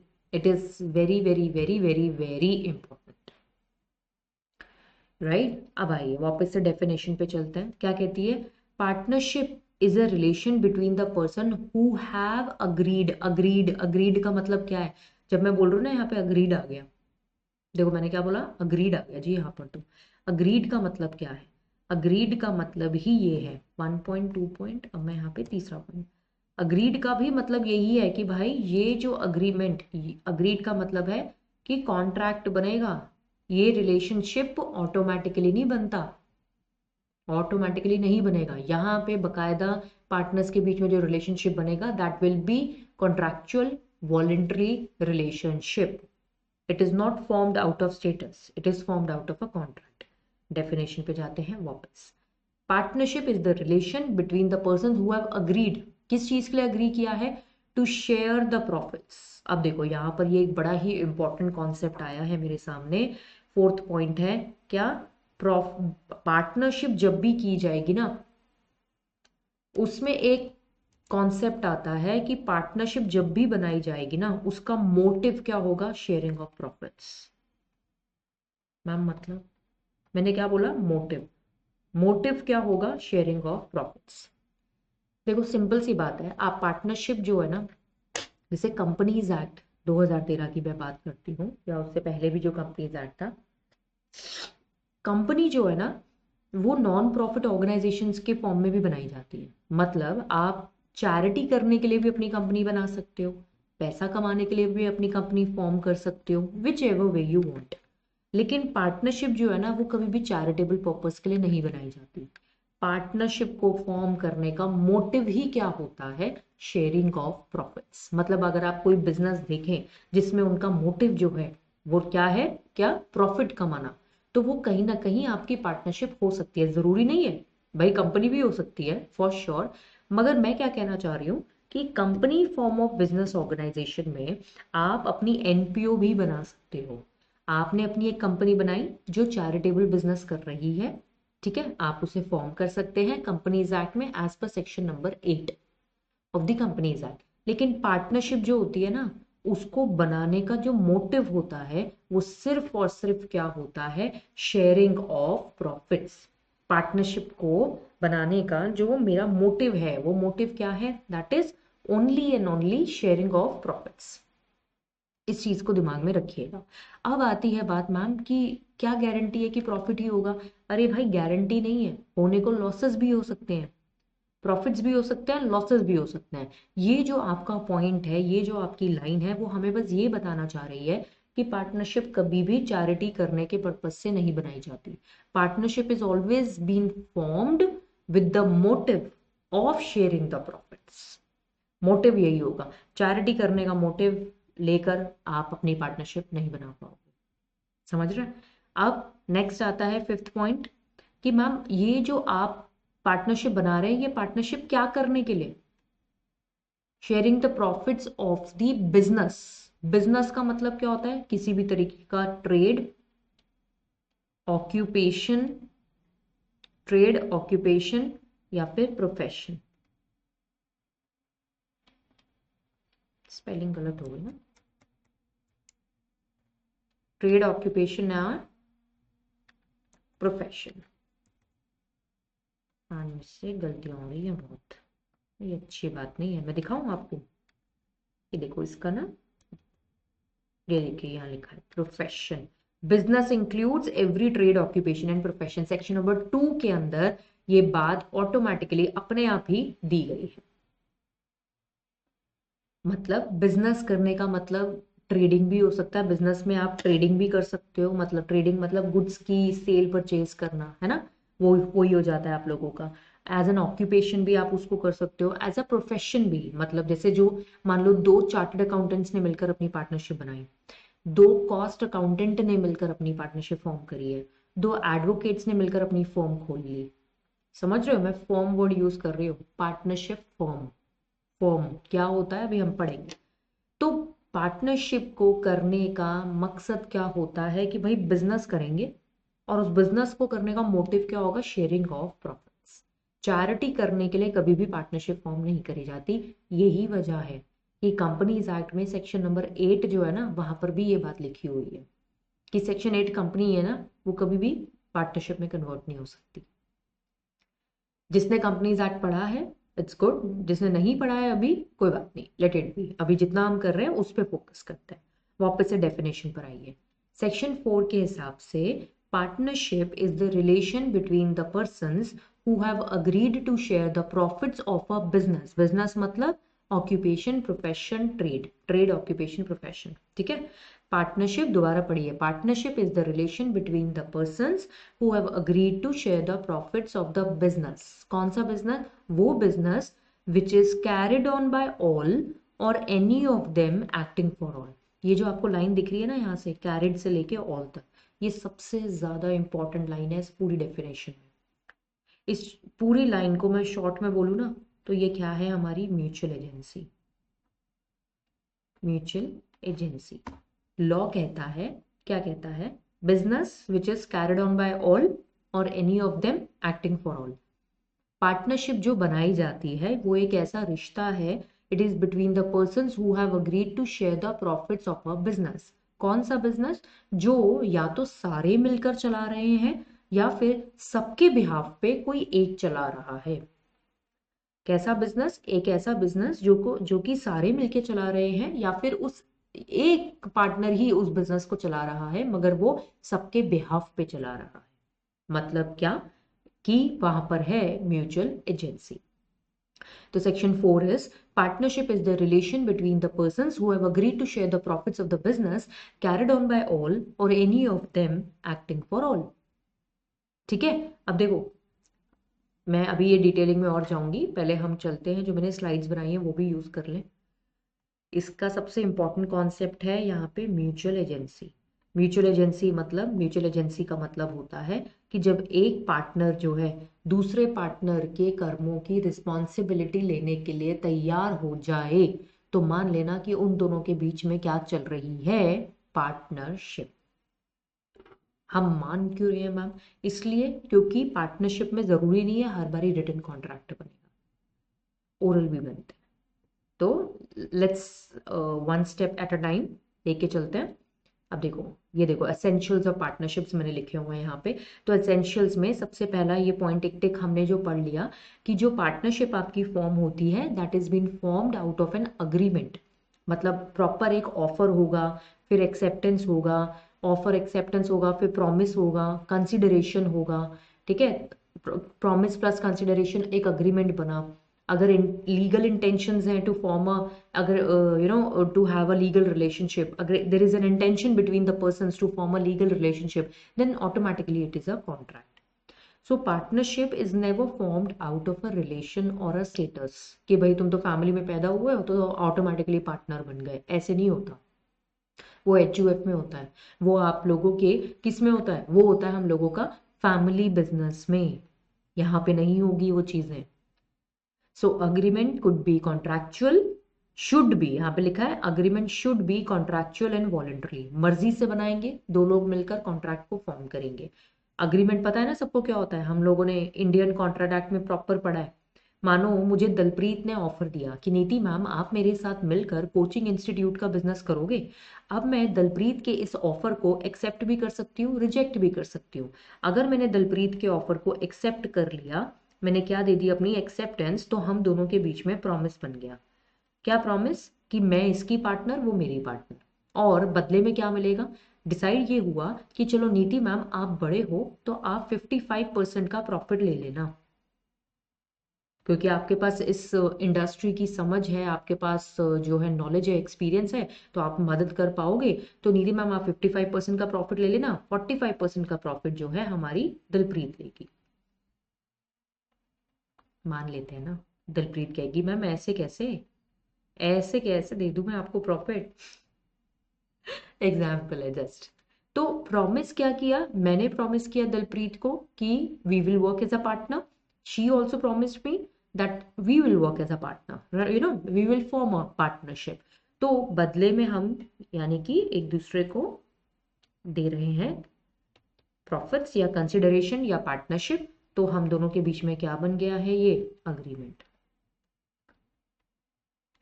Correct. तो अग्रीमेंट का कॉन्सेप्ट हम लोगों को समझ में आ गया, पार्टनरशिप बनती है कितने लोगों के बीच में, it is been formed between two or more persons.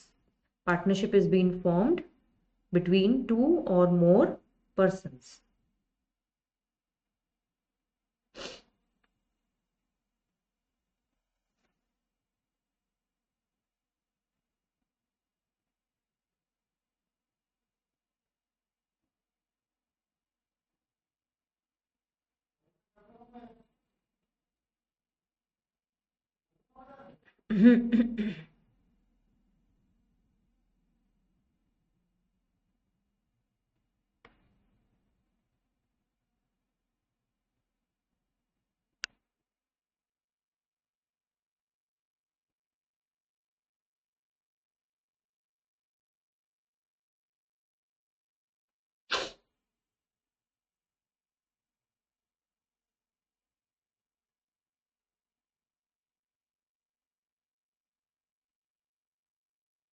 Now अब जब बात करते हैं between two or more persons की, हमने बात कर लिया कि मिनिमम पार्टनर्स कितने होंगे, दो, और मैक्सिमम पार्टनर्स कितने हो सकते हैं। हम यहाँ पे पार्टनरशिप के डेफिनेशन में तो लिखा है टू और मोर पर्सन्स, ठीक है। मोर पर्सन्स कितने हो सकते हैं, मैक्सिमम 50 हो सकता है। बट वो वाला जो पॉइंट है ना, वो आपका दिया गया है कंपनीज एक्ट के सेक्शन नंबर 464 में। नेक्स्ट नाउ पर्सन्स जो होंगे दे कैन बी नेचुरल और they can be artificial as well. आपका जो कॉन्ट्रैक्ट बनता है पार्टनरशिप का, वो एक्सप्रेस भी हो सकता है, इम्प्लाइड भी हो सकता है। मैम इम्प्लाइड पार्टनरशिप नाम की भी कोई चीज होती है, यस। इम्प्लाइड पार्टनरशिप के कॉन्सेप्ट को हम लोग पढ़ेंगे सेक्शन नंबर 6 में, अभी हम करेंगे, ठीक है। फिलहाल हम पढ़ रहे हैं सेक्शन नंबर 4, पार्टनरशिप की definition. Now partnership is not formed out of the status like HUF। Next is partnership जब भी बनाई जाती है उसका मोटिव क्या होता है, sharing of the profits of the business. मतलब प्रॉफिट शेयरिंग का जो मोटिव होता है, चाहे आपको आगे चल के प्रॉफिट हो चाहे ना हो, मोटिव यही होगा। हम चैरिटी करने के लिए पार्टनरशिप को कभी भी फॉर्म नहीं करते। तो पता है दिमाग में सबसे पहले क्या आता है, मतलब नीति मैम अगर हम अपनी बना रहे हैं क्या, मतलब पार्टनरशिप, मतलब अगर मैं किसी के साथ अपना प्रॉफिट शेयर कर रही हूँ तो मतलब हम पार्टनर हो गए, ऐसे नहीं होता। देखो, sharing of partnership is only the prima facie evidence। अगर दो लोग मिलकर यू नो प्राइमा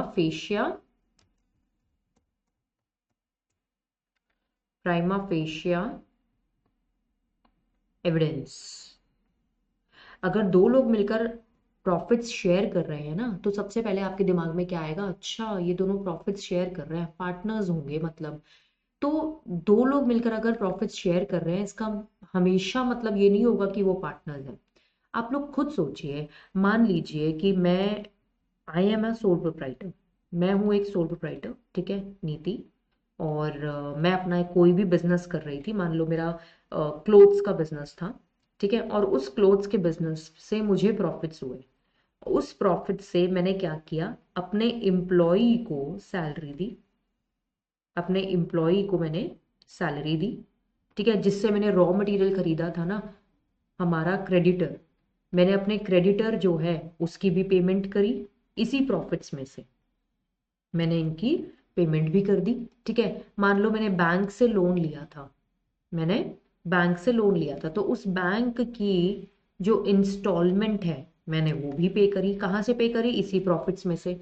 तो मैं अपना प्रॉफिट अपने एम्प्लॉय के साथ भी शेयर कर रही हूँ, मैं अपना प्रॉफिट बैंक के साथ भी शेयर कर रही हूँ, क्रेडिटर के साथ भी शेयर कर रही हूँ, तो क्या ये सारे लोग मेरे बिजनेस में मेरे पार्टनर बन गए? तो पार्टनरशिप का मतलब यही होता है, sharing of partnership is a, I would say a prima fascia evidence. आपके दो लोग जब मिलकर प्रॉफिट शेयर कर रहे होते हैं ना, तो एक बारी को हमें लग जरूर सकता है कि हाँ यार शायद पार्टनरशिप चल रही होगी, मगर वो कोई फाइनल प्रूफ नहीं होता। अगर मुझे जानना है कि दो लोगों के बीच में पार्टनरशिप चल रही है या नहीं चल रही है, तो उसके लिए सबसे ज्यादा इंपॉर्टेंट चीज है क्या, ट्रू टेस्ट ऑफ पार्टनरशिप क्या है, मेरा म्यूचुअल एजेंसी। म्यूचुअल एजेंसी जो है ना, इसको हम लोग कहते हैं this is the true test of partnership, this is the cardinal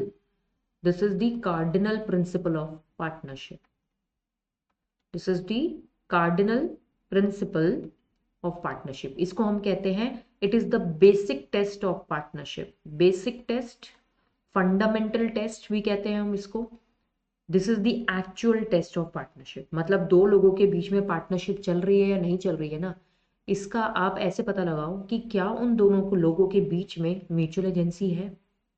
mutual agency का मतलब क्या, क्या वो एक दूसरे के एजेंट बनने को तैयार हैं, क्या वो एक दूसरे के प्रिंसिपल बनने को तैयार है? अगर हाँ, तो मतलब उन दोनों के बीच में पार्टनरशिप चल रही है, और अगर ना, तो यानी कि उनके बीच में पार्टनरशिप नहीं चल रही है। अब देखो मैं आपको बताती हूँ क्या होता है ये कॉन्सेप्ट, बहुत ही इंपॉर्टेंट कॉन्सेप्ट है। Mutual agency, mutual agency word से ही as you all can see, देखो नॉर्मल एजेंसी होती है हम लोगों की, हमने इंडियन कॉन्ट्रैक्ट एक्ट में पढ़ा है ना, नॉर्मल जो आप लोगों की एक एजेंसी होती है, उसमें क्या होता है कि मेरे पास एक तो होता है प्रिंसिपल, एक होता है मेरे पास प्रिंसिपल, है ना, और इस प्रिंसिपल के कामों को करने के लिए या फिर उस प्रिंसिपल की ट्रांजैक्शंस को फुलफिल करने के लिए एक एजेंट अपॉइंट किया जाता है। तो ये एजेंट जो भी काम करेगा ना, एजेंट जो है जो भी कॉन्ट्रैक्ट्स फॉर्म करता है, जिस भी तरीके के कॉन्ट्रैक्ट थर्ड पार्टीज के साथ, मान लो डेटर है, क्रेडिटर है, रॉ मटेरियल सप्लायर है, whosoever is there, whosoever is there, आपका एजेंट जो भी कॉन्ट्रैक्ट फॉर्म करता है थर्ड पार्टीज के साथ, थर्ड पार्टीज के साथ, हम ये मान के चलते हैं कि वो कॉन्ट्रैक्ट किसके साथ फॉर्म हुआ है, प्रिंसिपल के साथ। बेशक से आपका क्रेडिटर एजेंट के थ्रू आ रहा है, एजेंट के थ्रू कॉन्ट्रैक्ट फॉर्म कर रहा है, but we will consider it in a way कि this is been formed with the principal, with the principal, है ना। तो एजेंट कुछ भी करेगा उसके कर्मों के लिए, अगर इसने अच्छे कॉन्ट्रैक्ट्स बनाए तो प्रिंसिपल का फायदा, अगर इसने गलत कॉन्ट्रैक्ट्स बनाए तो प्रिंसिपल का नुकसान, है कि नहीं। तो एजेंट के कर्मों के लिए रिस्पॉन्सिबल हम किसको मान के चलते हैं, principal. In the same way ये वाला कॉन्सेप्ट जो है ना आपका पार्टनरशिप में भी डाला गया, ये वाला कॉन्सेप्ट उठाकर पार्टनरशिप में डाल दिया गया, और ये बोल दिया गया कि हर पार्टनर जब एक दूसरे के कर्मों के लिए रिस्पॉन्सिबिलिटी लेने को तैयार हो जाए, तो समझ जाना कि उन पार्टनर्स, उन लोगों के बीच में क्या चल रही है, पार्टनरशिप, उनके बीच में क्या चल रही है, partnership. This is the true test of partnership. Just because दो लोग मिलकर प्रॉफिट्स को शेयर कर रहे हैं, इसका तो ये बिल्कुल भी मतलब नहीं है, इसका बिल्कुल भी ये मतलब नहीं है कि वो बिजनेस कर रहे हैं, इसका बिल्कुल भी ये मतलब नहीं है कि वो पार्टनरशिप कर रहे हैं। प्रॉफिट्स तो कोई भी शेयर कर सकता है एक दूसरे के साथ, प्रॉफिट्स तो कोई भी शेयर कर सकता है, मगर पार्टनरशिप के केस में क्या होता है, म्यूचुअल एजेंसी होती है, शेयरिंग ऑफ प्रॉफिट्स भी होता है, और वो बिजनेस ना वन टाइम एक्टिविटी नहीं होती है। बिजनेस क्या होती है, कंटिन्यूअस एक्टिविटी, जब वो काम आप बार बार कर रहे हो। मान लो मैंने अपने भाई के साथ मिलकर एक प्रॉपर्टी खरीदी 10 लाख में, और उस प्रॉपर्टी को मैंने 12 लाख में बेच दिया। मैंने अपने ब्रदर के साथ मिलकर 10 लाख की प्रॉपर्टी खरीदी, उसे 12 लाख में बेच दिया, जो 2 लाख का प्रॉफिट हुआ दोनों भाई बहनों ने बांट लिया। हमने सिर्फ एक ही बारी किया है ये। इट डजेंट मीन कि हम दोनों के बीच में पार्टनरशिप चल रही है। बिजनेस एक ऐसी चीज होती है which involves a continuous transaction, correct. Plus if we are taking the responsibility of each other, अगर मैं उसके कर्मों के लिए खुद को रिस्पॉन्सिबल तैयार करने के लिए तैयार हूं, और वो मेरी बनाई हुई ट्रांजैक्शंस को एक्सेप्ट करने के लिए अगर तैयार है, तब मैं कहूंगी कि हमारे बीच में क्या चल रही है, partnership. So profit sharing is just a prima fascia evidence. Prima fascia मतलब ऊपर ऊपर से जब भी हमें दिखता है ना कि दो लोग मिलकर प्रॉफिट शेयर कर रहे हैं, अच्छा पार्टनर्स होंगे, नहीं, जरूरी नहीं है। प्रॉफिट्स आप अपने एम्प्लॉय के साथ भी शेयर करते हो, प्रॉफिट्स आप अपने क्रेडिटर के साथ भी शेयर करते हो। प्रॉफिट जो हो सकता है आपने सिर्फ एक ही बारी किसी के साथ शेयर किया हो तो भी पार्टनरशिप नहीं चल रही। पार्टनरशिप एग्जैक्टली दो लोगों के बीच में चल रही है या नहीं चल रही है, इसका अगर आपको पता लगाना है तो या तो देख लो उन्होंने कोई कॉन्ट्रैक्ट बनाया होगा। अगर उन लोगों ने कोई कॉन्ट्रैक्ट बना रखा है तो बहुत ही अच्छी बात है, फिर तो कोई क्वेश्चन ही अराइज नहीं होता, कोई डाउट ही नहीं है, दे आर पार्टनर्स। बट अगर दो उन लोगों ने कॉन्ट्रैक्ट नहीं बना रखा, ओरल पार्टनरशिप चला रहे हैं, हम कैसे बोलें कि उनके बीच में पार्टनरशिप चल रही है, कैसे माने कि उनके बीच में पार्टनरशिप चल रही है। हम मानेंगे, हम ये देखेंगे कि क्या उन दोनों के बीच में म्यूचुअल एजेंसी है। म्यूचुअल एजेंसी का कॉन्सेप्ट क्या होता है कि भाई तू कॉन्ट्रैक्ट्स बना, मैं उसकी रिस्पॉन्सिबिलिटी मैं भी लूंगा, मैं कॉन्ट्रैक्ट्स बनाऊंगी, उसकी रिस्पॉन्सिबिलिटी तुम भी लो। So we both are working for each other. We both are principal and agent to each other. तो हम मान के चलते कि उन दोनों लोगों के बीच में क्या बन रही है, पार्टनरशिप। तो वन बाय वन लेके चलते हैं। सबसे इंपॉर्टेंट कॉन्सेप्ट है आप लोगों का ये पार्टनरशिप का, और डेफिनेशन ही अपने आप में सब कुछ बोल देती है। सेक्शन 4 के हिसाब से पार्टनरशिप क्या है, partnership is a relation between the persons. Persons का मतलब क्या है कि एक पर्सन तो है नहीं, कितने होंगे, मिनिमम दो या फिर उससे ज्यादा। नेचुरल भी हो सकते हैं, आर्टिफिशियल भी हो सकते हैं, एक नेचुरल एक आर्टिफिशियल भी हो सकता है। मिनिमम कितने होंगे, दो, मैक्सिमम कितने होंगे, 50, who have agreed to share the profits of the business. Business होगा यहाँ पे, बिजनेस का मतलब क्या होता है, ट्रेड, ऑक्यूपेशन एंड प्रोफेशन, जो कि कंटिन्यूसली होना चाहिए। एक बारी किसी के साथ अगर आपने कोई ट्रांजैक्शन कर ली, जरूरी नहीं है कि आप उसके साथ बिजनेस भी कर रहे हो। एक बारी अगर आपने किसी के साथ प्रॉफिट शेयर कर लिया, इसका मतलब ये नहीं कि आप दोनों मिलकर बिजनेस भी कर रहे हो। एक्चुअल में अगर आपको पता करना है कि बिजनेस हो रहा है इन दो लोगों के बीच में, इन दोनों लोगों के बीच में पार्टनरशिप चल रही है या नहीं चल रही है, तो उसके लिए पता करो क्या इनके बीच में म्यूचुअल एजेंसी है। तो पार्टनरशिप एक ऐसा बिजनेस है in which the business is carried on by all, या तो सारे मिलकर बिजनेस कर रहे होते हैं, और it is been carried on by one acting for all. मान लो हमने कोचिंग इंस्टीट्यूट चलाया, उस कोचिंग इंस्टीट्यूट में एक तो मैं हूं, एक हमारी दलप्रीत है, ठीक है, इसके अलावा हरलीन है, इसके अलावा मेरा एक और स्टूडेंट है बितिन, मेरा एक और स्टूडेंट है विवेक। हम सारे मिलकर अपनी पार्टनरशिप फॉर्म चला रहे हैं, कोचिंग इंस्टीट्यूट चला रहे हैं, सब अपना अपना काम कर रहे हैं। मैंने मान लो सारा काम संभाल लिया फैकल्टी को हायर करने का, दलप्रीत ने सारा मार्केटिंग का काम संभाल लिया, हरलिन ने बुक्स और बुक्स की पब्लिशिंग का काम संभाला, बितन ने स्टूडेंट्स के एडमिशन का काम, विवेक फाइनेंस हैंडल कर रहा है। तो सबने थोड़ा थोड़ा काम पकड़ लिया and they all are doing right. And अब ऐसे केस में बितन अगर कोई भी कॉन्ट्रैक्ट फॉर्म करेगा ना, तो हम ये नहीं कहेंगे कि वो बितन ने फॉर्म किया, हम कहेंगे हम सबने मिलकर किया। इंडिविजुअली हम एक दूसरे के क्या हैं, पार्टनर्स, कलेक्टिवली हम एक दूसरे के क्या बन जाएंगे, फॉर्म। ये देखो, इंडिविजुअली हम एक दूसरे के क्या बन जाएंगे, पार्टनर्स, और कलेक्टिवली हम एक दूसरे को क्या बुलाएंगे, फॉर्म। देखो, नॉर्मल इंग्लिश भाषा में नॉर्मल इंग्लिश लैंग्वेज में फर्म का मतलब पता है क्या होता है? स्टेबिलिटी। हम कहते हैं स्टेबल है, स्टेबिलिटी है। लेकिन कॉरपोरेट वर्ल्ड में, बिजनेस वर्ल्ड में अगर सिर्फ फर्म वर्ड बोला जाए ना, हम कहते हैं ना, अरे उसने अपनी फर्म ओपन कर रखी है। फर्म का मतलब ही क्या होगा? पार्टनरशिप। आप पार्टनरशिप फॉर्म बोलो या सिर्फ फॉर्म बोलो, जब जब बिजनेस वर्ल्ड में फॉर्म वर्ड इस्तेमाल किया जाएगा तो इसका मतलब क्या है? Collection of all the partners. Form का मतलब ही क्या होगा? Partnership form.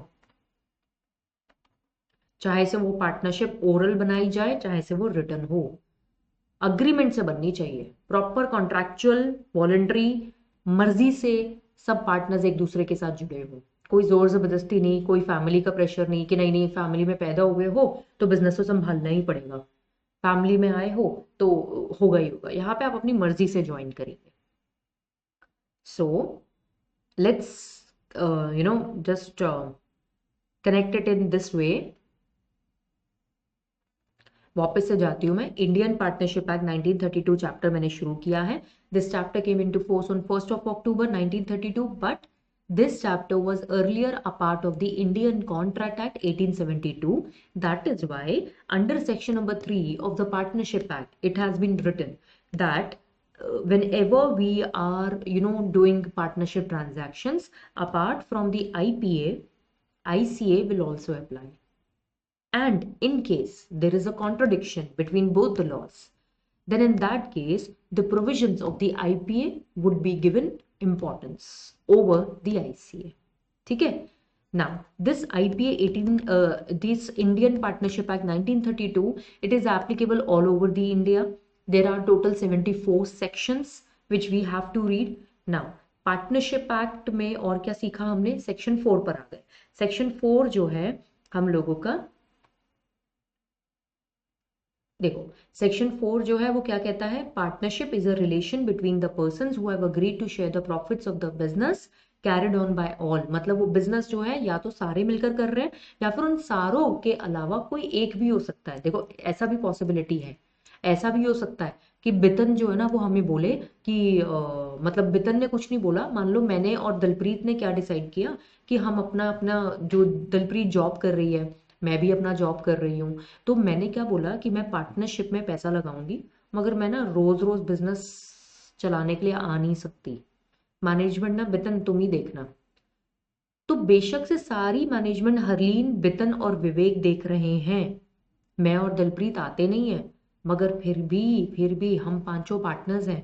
विवेक अगर कोई भी कॉन्ट्रैक्ट बनाएगा तो ये मान के चलेंगे कि वो अकेले विवेक उसमें लायबल नहीं है, उसमें हम पांचों लायबल हैं। अब उस कॉन्ट्रैक्ट से फायदा हुआ तो वो फायदा भी हम पांचों को मिलेगा, नुकसान हुआ तो वो नुकसान भी हम पांचों में डिवाइड होगा। कितना डिवाइड होगा मैम? 1%, 20%, 30%? वो हम लोगों ने डिसाइड किया ही होगा। कुछ भी डिसाइड नहीं किया तो फिर इक्वली डिवाइड कर देना, 20, 20, 20, 20, जो भी होगा मतलब। ग्रेट। तो अक्सर ऐसा होता है कि जब हम दो लोगों को देखते हैं ना, when we see that they are sharing profits with each other, so we tend to accept it कि अच्छा पार्टनरशिप चल रही होगी, मगर ऐसा होता नहीं है। प्रॉफिट शेयरिंग आप अपने एम्प्लॉयज के साथ भी करते हैं। प्रॉफिट शेयरिंग जो है वो आप अपने क्रेडिटर, जिससे आपने लोन लिया, अपने उस लेंडर को भी आप अपने प्रॉफिट का हिस्सा दे रहे हैं। But every time if you are sharing the profit, that does not mean that you guys are partners. Correct? मैंने और मेरे ब्रदर ने मिलकर कोई प्रॉपर्टी बेची, उसमें हमें फायदा हुआ, प्रॉफिट्स हुआ, we are sharing the profits, but still we are not partners. We are not doing it on a regular basis. हमारा कोई हम बिल्डर्स थोड़ी हैं कि मकान खरीदे और फिर बेच रहे हैं प्रॉफिट्स पे। अगर ऐसा है तो फिर हम पार्टनर बन कहलाएंगे। या फिर ये भी हो सकता है क्योंकि भाई बहन है तो वो तो HUF में वो तो उसमें फैमिली बिजनेस में आ जाएगा।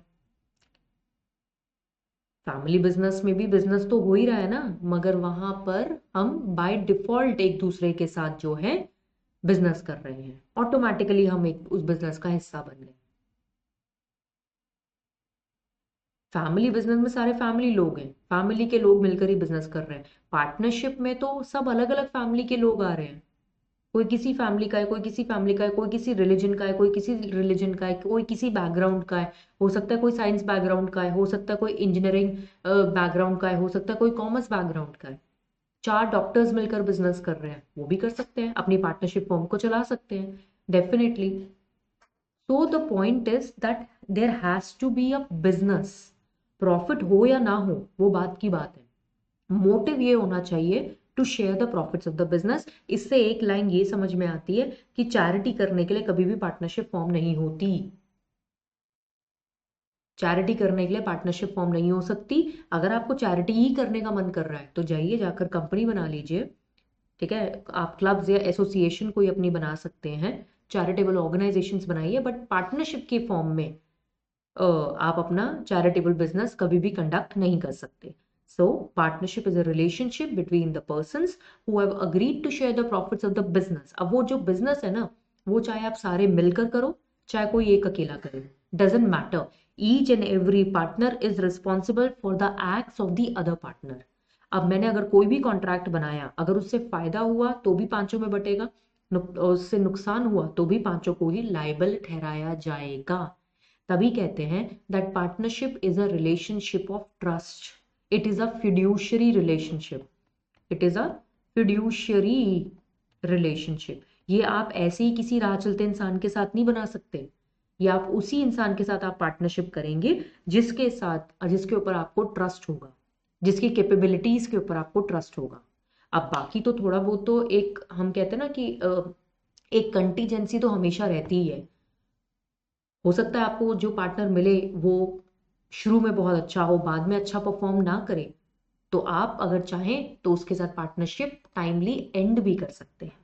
तभी तो पार्टनरशिप में मैंने कहा ना कि फ्रीडम होता है। If you want to join it तो सबका कंसेंट चाहिए, and if you want to leave it तो भी कुछ केसेस में सबका कंसेंट चाहिए, कुछ में नहीं भी चाहिए। कुछ में ऐसा है कि आपने सिर्फ नोटिस दिया जी मुझे नहीं करना आपके साथ काम, आपने आज नोटिस दिया, आज से आपकी पार्टनरशिप खत्म। सो partnership comes with a lot of risk also, कि पता नहीं वो कैसा इंसान, वो कैसे कॉन्ट्रैक्ट बना रहा है। अब ना हाउ वुड आई नो कि बितन जो है वो कितना केपेबल है। अगर इसने कोई गलत कॉन्ट्रैक्ट बनाए, नुकसान हुआ तो हम पांचों में बटेगा, बट अगर फायदा हुआ तो भी हम पांचों में ही वो डिस्ट्रीब्यूट होगा। दैट मीन्स बितन के एक्ट्स के लिए, एक्ट्स मतलब यहाँ पे एक्ट्स का मतलब है ट्रांजैक्शंस, उसके कर्मों के लिए, जब एक एक पार्टनर एक दूसरे के कर्मों की रिस्पॉन्सिबिलिटी लेने के लिए रेडी हो जाए, दैट मीन्स इनके बीच में क्या चल रही है, पार्टनरशिप। प्रॉफिट शेयरिंग का कॉन्सेप्ट मत देखना, मोटिव हो सकता है sharing of profits, is a motive, it is a motive कि हाँ पार्टनरशिप बनाते हैं, मगर but if two person are sharing the profit that does not mean they are doing a business, because business, trade, occupation या profession जो भी हो, it is a continuous activity. So it is a very important definition. Partnership is the relation between the persons who have agreed to share the profits of the business carried on by all or any of them acting for all. जरूरी नहीं है कि वो partnership जो है आप long period के लिए बनाओगे, हो सकता है आपने 6 महीने की पार्टनरशिप बनाई, जैसे मैंने एग्जांपल दिया था अभी आपको थोड़ी देर पहले ऊबर का और स्पॉटिफाई का। इन दोनों ने मिलकर 1 साल की पार्टनरशिप बनाई, जिसमें ऊबर अपनी हर राइड में, जब जब कस्टमर आएगा हर राइड में गाने जो भी प्ले करेगा, जो भी म्यूजिक प्ले करेगा, द प्लेटफॉर्म क्या होगा, स्पॉटिफाई। उससे स्पॉटिफाई का प्रमोशन हो गया। और स्पॉटिफाई कहीं पर भी यूज हो, चाहे इसे ऊबर की कैब्स में यूज हो या फिर कोई अपने घर बैठकर अपने मोबाइल फोन पर चलाए, लैपटॉप पे, आईपैड पे, कहीं पर भी अगर आप स्पॉटिफाई का इस्तेमाल कर रहे हो, बीच में ऊबर के एड्स आएंगे, उससे ऊबर का प्रमोशन होगा। तो दोनों अलग अलग बिजनेस कर रहे हैं, मगर एक कॉमन ऑब्जेक्टिव के लिए दोनों ने साथ में मिलकर पार्टनरशिप की, and that is marketing of each other, promotion of each other. So partnership ऐसी भी फॉर्म की जा सकती है। मैंने, दलप्रीत, हरलीन, बितन और विवेक, हमने मिलकर कोचिंग इंस्टीट्यूट स्टार्ट किया, पार्टनरशिप ऐसी भी फॉर्म की जा सकती है। तो कैसी भी पार्टनरशिप फॉर्म हो, कुछ बेसिक चीजें ध्यान में रखिए। पहली बात, this is not formed out of status but by an agreement, contractual proper agreement होगा between two or more than 2%, maximum 50। It can be formed between natural persons, all the natural persons, and it can be formed between all the artificial persons also. There can be a combination of natural and artificial person as well. The motive of forming a partnership is always to share the profits. Whether you are going to earn the profits or not, that is another part. वो तो बाद में देखेंगे ना, business करोगे फिर एक साल बाद पता लगेगा प्रॉफिट हुआ या नहीं हुआ। मोटिव यही है जी, हमें चैरिटी नहीं करनी, we want to do a business. And business does not mean a single transaction. Business का मतलब होता है कंटिन्यूअस एक्टिविटी, चाहे वो ट्रेड हो, ऑक्यूपेशन हो या प्रोफेशन हो। And last but not the least, a very important point, each and every partner is ready to accept the consequences of the acts which is being done by their which is being done by the another partner. जब आप एक दूसरे के कर्मों की responsibility लेने के लिए तैयार हो जाएं, दैट मीन्स आपके बीच में क्या चल रही है, पार्टनरशिप। अब वो आपकी पार्टनरशिप में आप सारे मिलकर बिजनेस करो या आप सबके बिहाफ पे कोई एक जना बिजनेस करे, डजेंट मैटर। बिजनेस हो रहा है और आप एक दूसरे के प्रिंसिपल एजेंट है। मैं कुछ भी करूंगी तो I am acting as a principal also. अगर मैं कोई कॉन्ट्रैक्ट बनाती हूँ तो ये मान के चलेंगे कि मैं एजेंट हूँ। किसकी एजेंट हूँ, दलप्रीत की, हरलीन, बितन एंड विवेक की। तो एजेंट के कर्मों के लिए तो बाकी के प्रिंसिपल्स भी रिस्पॉन्सिबल होंगे। हरलीन अगर कोई भी कॉन्ट्रैक्ट फॉर्म करेगी तो Harleen is acting as an agent to me, Dalpreet, Bitan and Vivek. So there is a mutual agency. Mutual agency मतलब तुम मेरे एजेंट, मैं तुम्हारी एजेंट। तुम्हारे कॉन्ट्रैक्ट्स के लिए मैं रिस्पॉन्सिबल, मेरे कॉन्ट्रैक्ट्स के लिए तुम responsible. And we are ready to take this relationship in a form of partnership, right? So this was actually the whole thing about the partnership. अच्छा, इंडिविजुअली ये जो सब लोग मिलकर बिजनेस कर रहे हैं, they are called as the partners and collectively we call them a firm. English language में मैंने बताया था, नॉर्मली अगर मैं बोलती हूँ फर्म का मतलब क्या होता है, स्टेबिलिटी, या फिर फर्म का मतलब होता है something which is not floating, जो घूम नहीं रहा है। मगर बिजनेस वर्ल्ड में फॉर्म वर्ड कहीं पर भी इस्तेमाल हो तो उसका मतलब होता है पार्टनरशिप फॉर्म। ठीक है, अब ये पार्टनरशिप फॉर्म जो है वो आपकी ओरल भी हो सकती है, वो आपकी रिटन भी हो सकती है, राइट?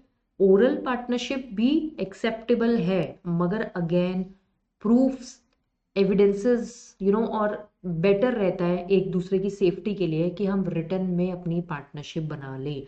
रिटर्न फॉर्म में पार्टनरशिप जब आप बनाते हैं तो उस कॉन्ट्रैक्ट को हम लोग क्या बुलाते हैं, partnership agreement, partnership contract, partnership deed, whatever, articles of partnership, content of partnership, उसका कोई भी नाम हो सकता है। मगर अगर आप रिटर्न फॉर्म में अपनी पार्टनरशिप बनाएंगे, it has to be on the stamp papers.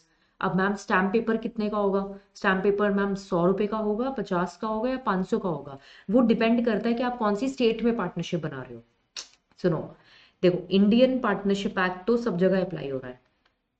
मैंने विवेक के साथ मिलकर पार्टनरशिप बनाई है जम्मू एंड कश्मीर में, मेरे ऊपर इंडियन पार्टनरशिप एक्ट अप्लाई होगा, दोनों पर होगा, हम पे, हमारे बिजनेस पे आईपीए अप्लाई होगा। लेकिन स्टैम्प ड्यूटी कितनी लगेगी वो आपकी स्टेट टू स्टेट डिफरेंट होती है, कैपिटल्स के ऊपर।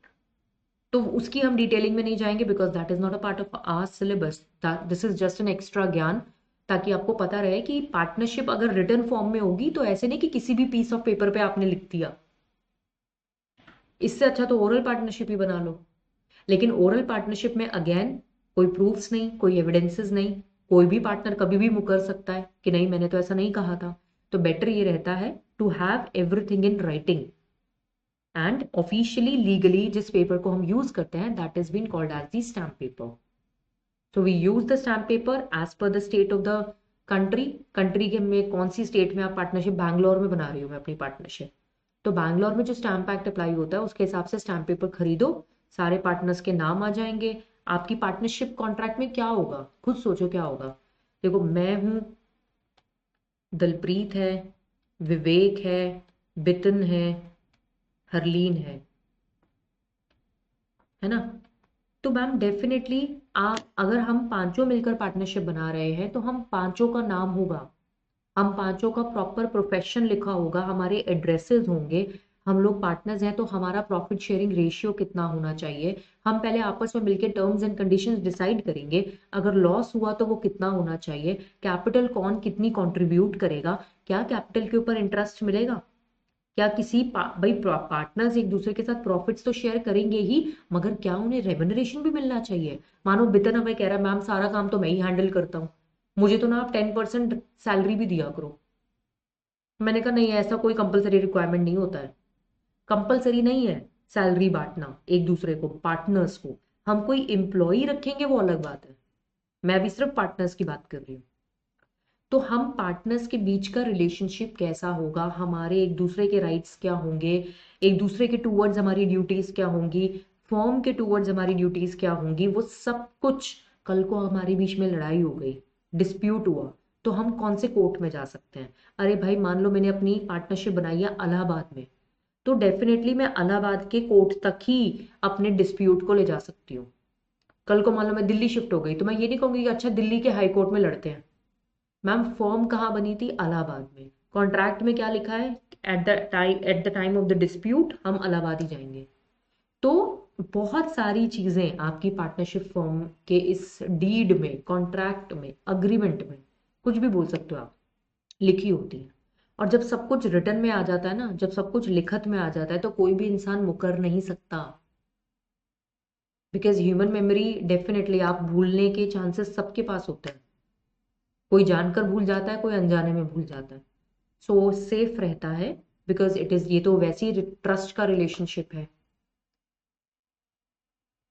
बेटर ये रहेगा to form a partnership in a written form, though it is not a compulsory requirement to have a partnership in writing. आप ओरल पार्टनरशिप भी बना सकते हैं, ओरल में बने, रिटन बने, चाहे इम्प्लाइड हो। इम्प्लाइड पार्टनरशिप भी होती है एक, करेंगे हम आगे चल के। तो these, I think, are the concepts which, जो हम कहते हैं बहुत ही ये ना बेसिक कॉन्सेप्ट्स हैं। एंड इनके बिना तो हमारी पार्टनरशिप चल ही नहीं सकती। पार्टनरशिप अगर आपको बनानी है तो ये सारे कॉन्सेप्ट्स होने बहुत ज़रूरी है। अब देखिए, आज की क्लास मैं ना यही एंड करती हूँ, बिकॉज मुझे ऐसा लगता है कि ये मिनिमम, ये हमारी जो रिक्वायरमेंट है वो फुलफिल हुई है। नेक्स्ट क्लास में हम लोग शुरुआत कहाँ से करेंगे? टाइप्स ऑफ पार्टनरशिप से, कि मैंने पार्टनरशिप बना तो ली, मगर वो मेरी जो पार्टनरशिप होगी वो कितने टाइप की होती है। एक पार्टनरशिप होती है जो फिक्स्ड पीरियड के लिए होती है, एक पार्टनरशिप होती है जो आपने बना ली, उसका पीरियड कोई फिक्स नहीं है। तो उसके हिसाब से हम लोग अपने टाइप्स ऑफ पार्टनरशिप की शुरुआत करेंगे। तो नेक्स्ट लेक्चर में what we will be covering, types of partnership, types of partners क्या उन होते हैं, हमारे पार्टनरशिप कितने टाइप की होती है, वो सब कुछ हम अपना कवर करेंगे। ठीक है? तो आज के लिए मैं बस अब आप लोगों को ये पार्टनरशिप एक्ट का जो मैंने नोट्स आप लोगों के साथ शेयर किए हैं, ये वो मैं बता देती हूँ कि मैंने क्या क्या कवर करा दिया। हमने नेचर ऑफ पार्टनरशिप कर लिया है अपना पूरा। इसके अलावा हमने अपना मीनिंग कर लिया। मीनिंग में ही अब मेरी सेक्शन 4 देखो, सेक्शन 4 आ गया ना, डेफिनेशन, हमारी ये भी कवर्ड हो गई। डेफिनेशन भी हम लोगों का कवर हो चुका है यहाँ पर।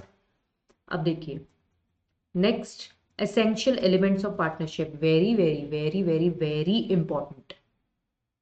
क्योंकि जब तक आपको यही क्लियर नहीं होंगे ना, आगे पार्टनरशिप के बारे में पढ़ने का कोई पॉइंट ही नहीं है। तो सबसे पहली चीज, that partnership must arise out of an agreement. ये कोई फैमिली बिजनेस नहीं है कि जी उस घर में आप पैदा हुए हो तो आपको वो फैमिली बिजनेस का, आप ऑटोमेटिकली उसका पार्ट बन गए। ये कोई टाटाज या रिलायंस का कॉन्सेप्ट नहीं चल रहा है कि अंबानी खानदान में आप पैदा हुए हैं तो अब आप उसका बिजनेस ही संभालोगे। वहां पर भी वैसे चॉइस होता है, आप चाहे तो अपना कुछ अलग कर सकते हैं, बट आप automatically you become a part of that business, that profits and losses too. But unlike HUF, partnership में ऐसा नहीं होता।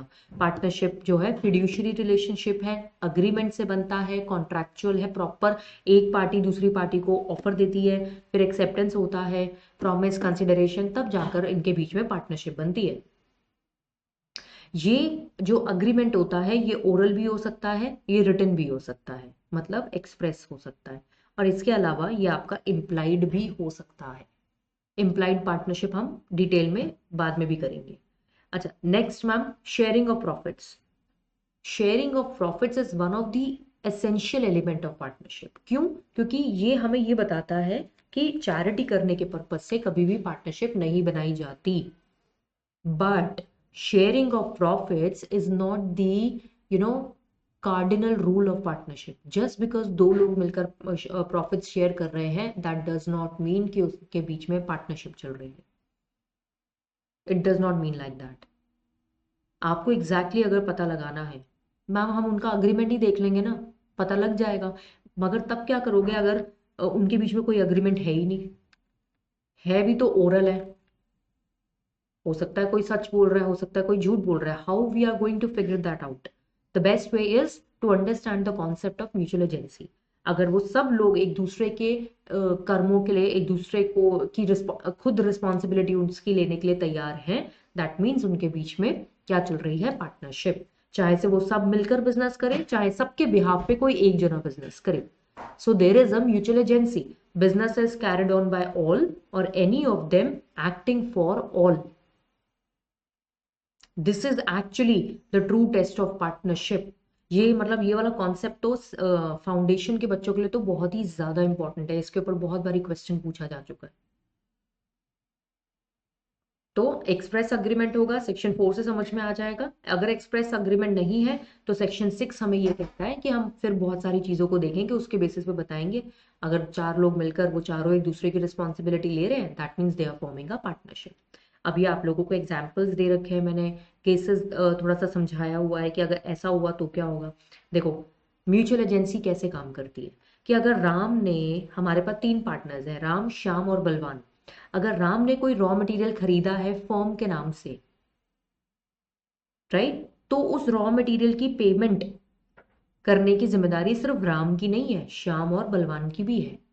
अगर मान लीजिए श्याम ने कोई लोन लिया है फर्म के बिहाफ पे, फर्म मतलब पार्टनरशिप फर्म, तो वो लोन पे ऑफ करने की रिस्पॉन्सिबिलिटी सिर्फ श्याम की नहीं है, राम और बलवान की भी है। एंड इन द सेम वे अगर बलवान ने कोई खर्चा किया है फर्म के नाम से, तो वो पूरा खर्चा जो है वो सिर्फ बलवान की जेब से नहीं कटेगा, वो राम और श्याम की कैपिटल में से भी डिडक्ट होगा। So whenever a partner is doing a work, we will consider that he is acting as an agent of the firm. Firm का मतलब क्या होता है? Firm means collection of all the partners. तो मैं ना इसको ऐसे बोलती हूँ, पीएपी। मैं कहती हूँ कि हर एक पार्टनर जो होता है ना फर्म के अंदर, हर एक पार्टनर वो 3 रोल्स प्ले करता है। वो 3 रोल्स प्ले करता है। एक तो वो पार्टनर होता है पूरी फर्म का, दूसरा वो एजेंट होता है सभी पार्टनर्स का, और वो खुद प्रिंसिपल भी होता है सभी आपके पार्टनर्स का। जैसे मैं आपकी टीचर भी हूँ, मैं किसी की वाइफ भी हूँ, किसी की डॉटर हूँ, किसी की डॉटर इन लॉ हूँ। I am a one person but I am playing multiple role. ऐसे ही आप भी एक ही इंसान है, आप मेरे स्टूडेंट हैं, किसी के डॉटर है, किसी के सन है, वट एवर जो भी, right, you are also playing multiple role. In the same way कोई भी इंसान अगर पार्टनरशिप फॉर्म में पार्टनर बनता है तो ये 3 रोल तो डेफिनेटली, मैंने 2 फोल्ड कैरेक्टर लिखा हुआ है वो सब म्यूचुअल एजेंसी को समझाने के लिए। 2 फोल्ड कैरेक्टर जो मैंने लिखा है वो म्यूचुअल एजेंसी को समझाने के लिए। अदरवाइज अगर मैं कहूँ तो एक इंसान जो है ना वो ये 3 रोल्स तो प्ले कर ही रहा है। वो पार्टनर बन रहा है, फॉर्म का पार्टनर है, वो सारे पार्टनर्स का एजेंट भी है, और वो उन सारे पार्टनर्स का प्रिंसिपल भी है। मतलब उसके कर्मों के लिए सारे पार्टनर्स रिस्पॉन्सिबल होंगे, और वो भी सभी पार्टनर्स की कर्मों के लिए रिस्पॉन्सिबल होगा, एक्टिविटीज के लिए, एक्ट्स के लिए रिस्पॉन्सिबल होगा, राइट। तो गाइज यहाँ तक हम लोगों ने आज कर लिया है। अच्छा, पार्टनरशिप और को ओनरशिप में क्या डिफरेंस है एचयूएफ के साथ, ये सब चीजें ना हम बाद में करेंगे। दो चीजों के बीच में डिफरेंस तभी कर सकते हैं ना जब आप पहली चीज को अच्छे से समझ ले। तो पहले पार्टनरशिप अच्छे से समझ लो, उसके बाद पार्टनरशिप और कंपनी के बीच में क्या क्या डिफरेंस होता है वो हम देखते जाएंगे लेटर ऑन। अब जो चीज मैं बताना चाह रही थी, हाँ, ये वाला कॉन्सेप्ट भी हमने कर लिया है। देखो पार्टनर्स जो होते हैं ना, एक दिमाग में एक चीज दोबारा और बिठा लो कि जो पार्टनर्स होते हैं ना, they all are suppose to be the competent person. मतलब कोई भी माइनर या अनसाउंड माइंड का इंसान जो है वो पार्टनरशिप नहीं बना सकता, बना नहीं सकता। बनी बनाई पार्टनरशिप में एंटर जरूर कर सकता है। कैसे? सेक्शन 30 जिसका एग्जाम्पल मैंने दिया था वो हम बाद में करेंगे। फिलहाल इतना आप जानिए, जब आप बिल्कुल स्क्रैच से अगर अपनी पार्टनरशिप की शुरुआत कर रहे हैं, फ्रॉम वेरी बेसिक, जब आप बिल्कुल अपनी पार्टनरशिप को फॉर्म कर रहे हैं, बना रहे हैं, तो बनाते समय एक एक पार्टनर हमारा क्या होना चाहिए? एक एक पार्टनर हमारा, that person has to be the competent person. अभी कॉम्पिटेंट पर्सन कौन होगा मैम? जिसके 12th में 90% मार्क्स आए? नहीं, कॉम्पिटेंट कौन कहलाएगा? As per section 11 of the ICA 1872, section 11 of the IC 1872 में क्या लिखा हुआ है, याद करो, कि आप मेजर होने चाहिए, साउंड माइंड के होने चाहिए, and you should not be disqualified by the law. तो इट्स वेरी सिंपल, हमने किया हुआ है इसको ऑलरेडी। अच्छा, अब आपसे एक सवाल पूछती हूँ, एग्जाम्पल, ठीक है। मेरे पास 48 लोग हैं, ये मिलकर ना पार्टनरशिप बनाना चाहते हैं, अभी बनाई नहीं है। इस 48 में से ना 47 पर्सन जो हैं वो आपके क्या हैं, कॉम्पिटेंट, मगर एक पार्टनर ना माइनर लेकर आना चाहते हैं, तो क्या वो ला सकते हैं? द आंसर इज नो, नहीं ला सकते। पार्टनरशिप को बनाते समय एक एक पार्टनर मेरा कॉम्पिटेंट होना चाहिए। आप कहोगे मैम बट 47 पार्टनर्स तो मेरे कॉम्पिटेंट ही हैं, एक अगर माइनर हो भी गया तो क्या फर्क पड़ रहा है? फर्क पड़ रहा है, नहीं बना सकते। सेक्शन 11 कहता है सिर्फ कॉम्पिटेंट पर्संस मिलकर ही कॉन्ट्रैक्ट बना सकते हैं, तो पार्टनरशिप भी तो एक कॉन्ट्रैक्ट ही है। उस पार्टनरशिप के कॉन्ट्रैक्ट को फॉर्म करने के लिए भी each and every person is suppose to be major, should be of sound mind and not disqualified by law. मतलब each and every partner who is going, each and every person who is going to form a firm, जो मिलकर partnership firm बनाने वाले हैं, each and every person is suppose to be the competent person. उसके लिए ना एक legal word भी यूज होता है, सुई जुरिस। सुई जुरिस इसका मतलब है क्या है कि कॉम्पिटेंट पर्सन होना चाहिए। अगर आप कॉम्पिटेंट नहीं है, कहने को अब मेरे पास 48 पार्टनर्स है, 47 कॉम्पिटेंट है और एक माइनर को भी ले आए, आप नहीं बना सकते। एज फॉर एग्जाम्पल मान लो 50 लोग मिलकर, देर आर 50 पर्सन, और ये 50 के 50 पर्सन मिलकर साथ में पार्टनरशिप बनाना चाहते हैं। इन 50 में से 49 मेरे क्या है, competent person, they are competent, they are capable, मगर एक आप माइनर को भी लेकर आना चाहते हो, नहीं बन सकती। ऐसी पार्टनरशिप फॉर्म ही नहीं हो सकती।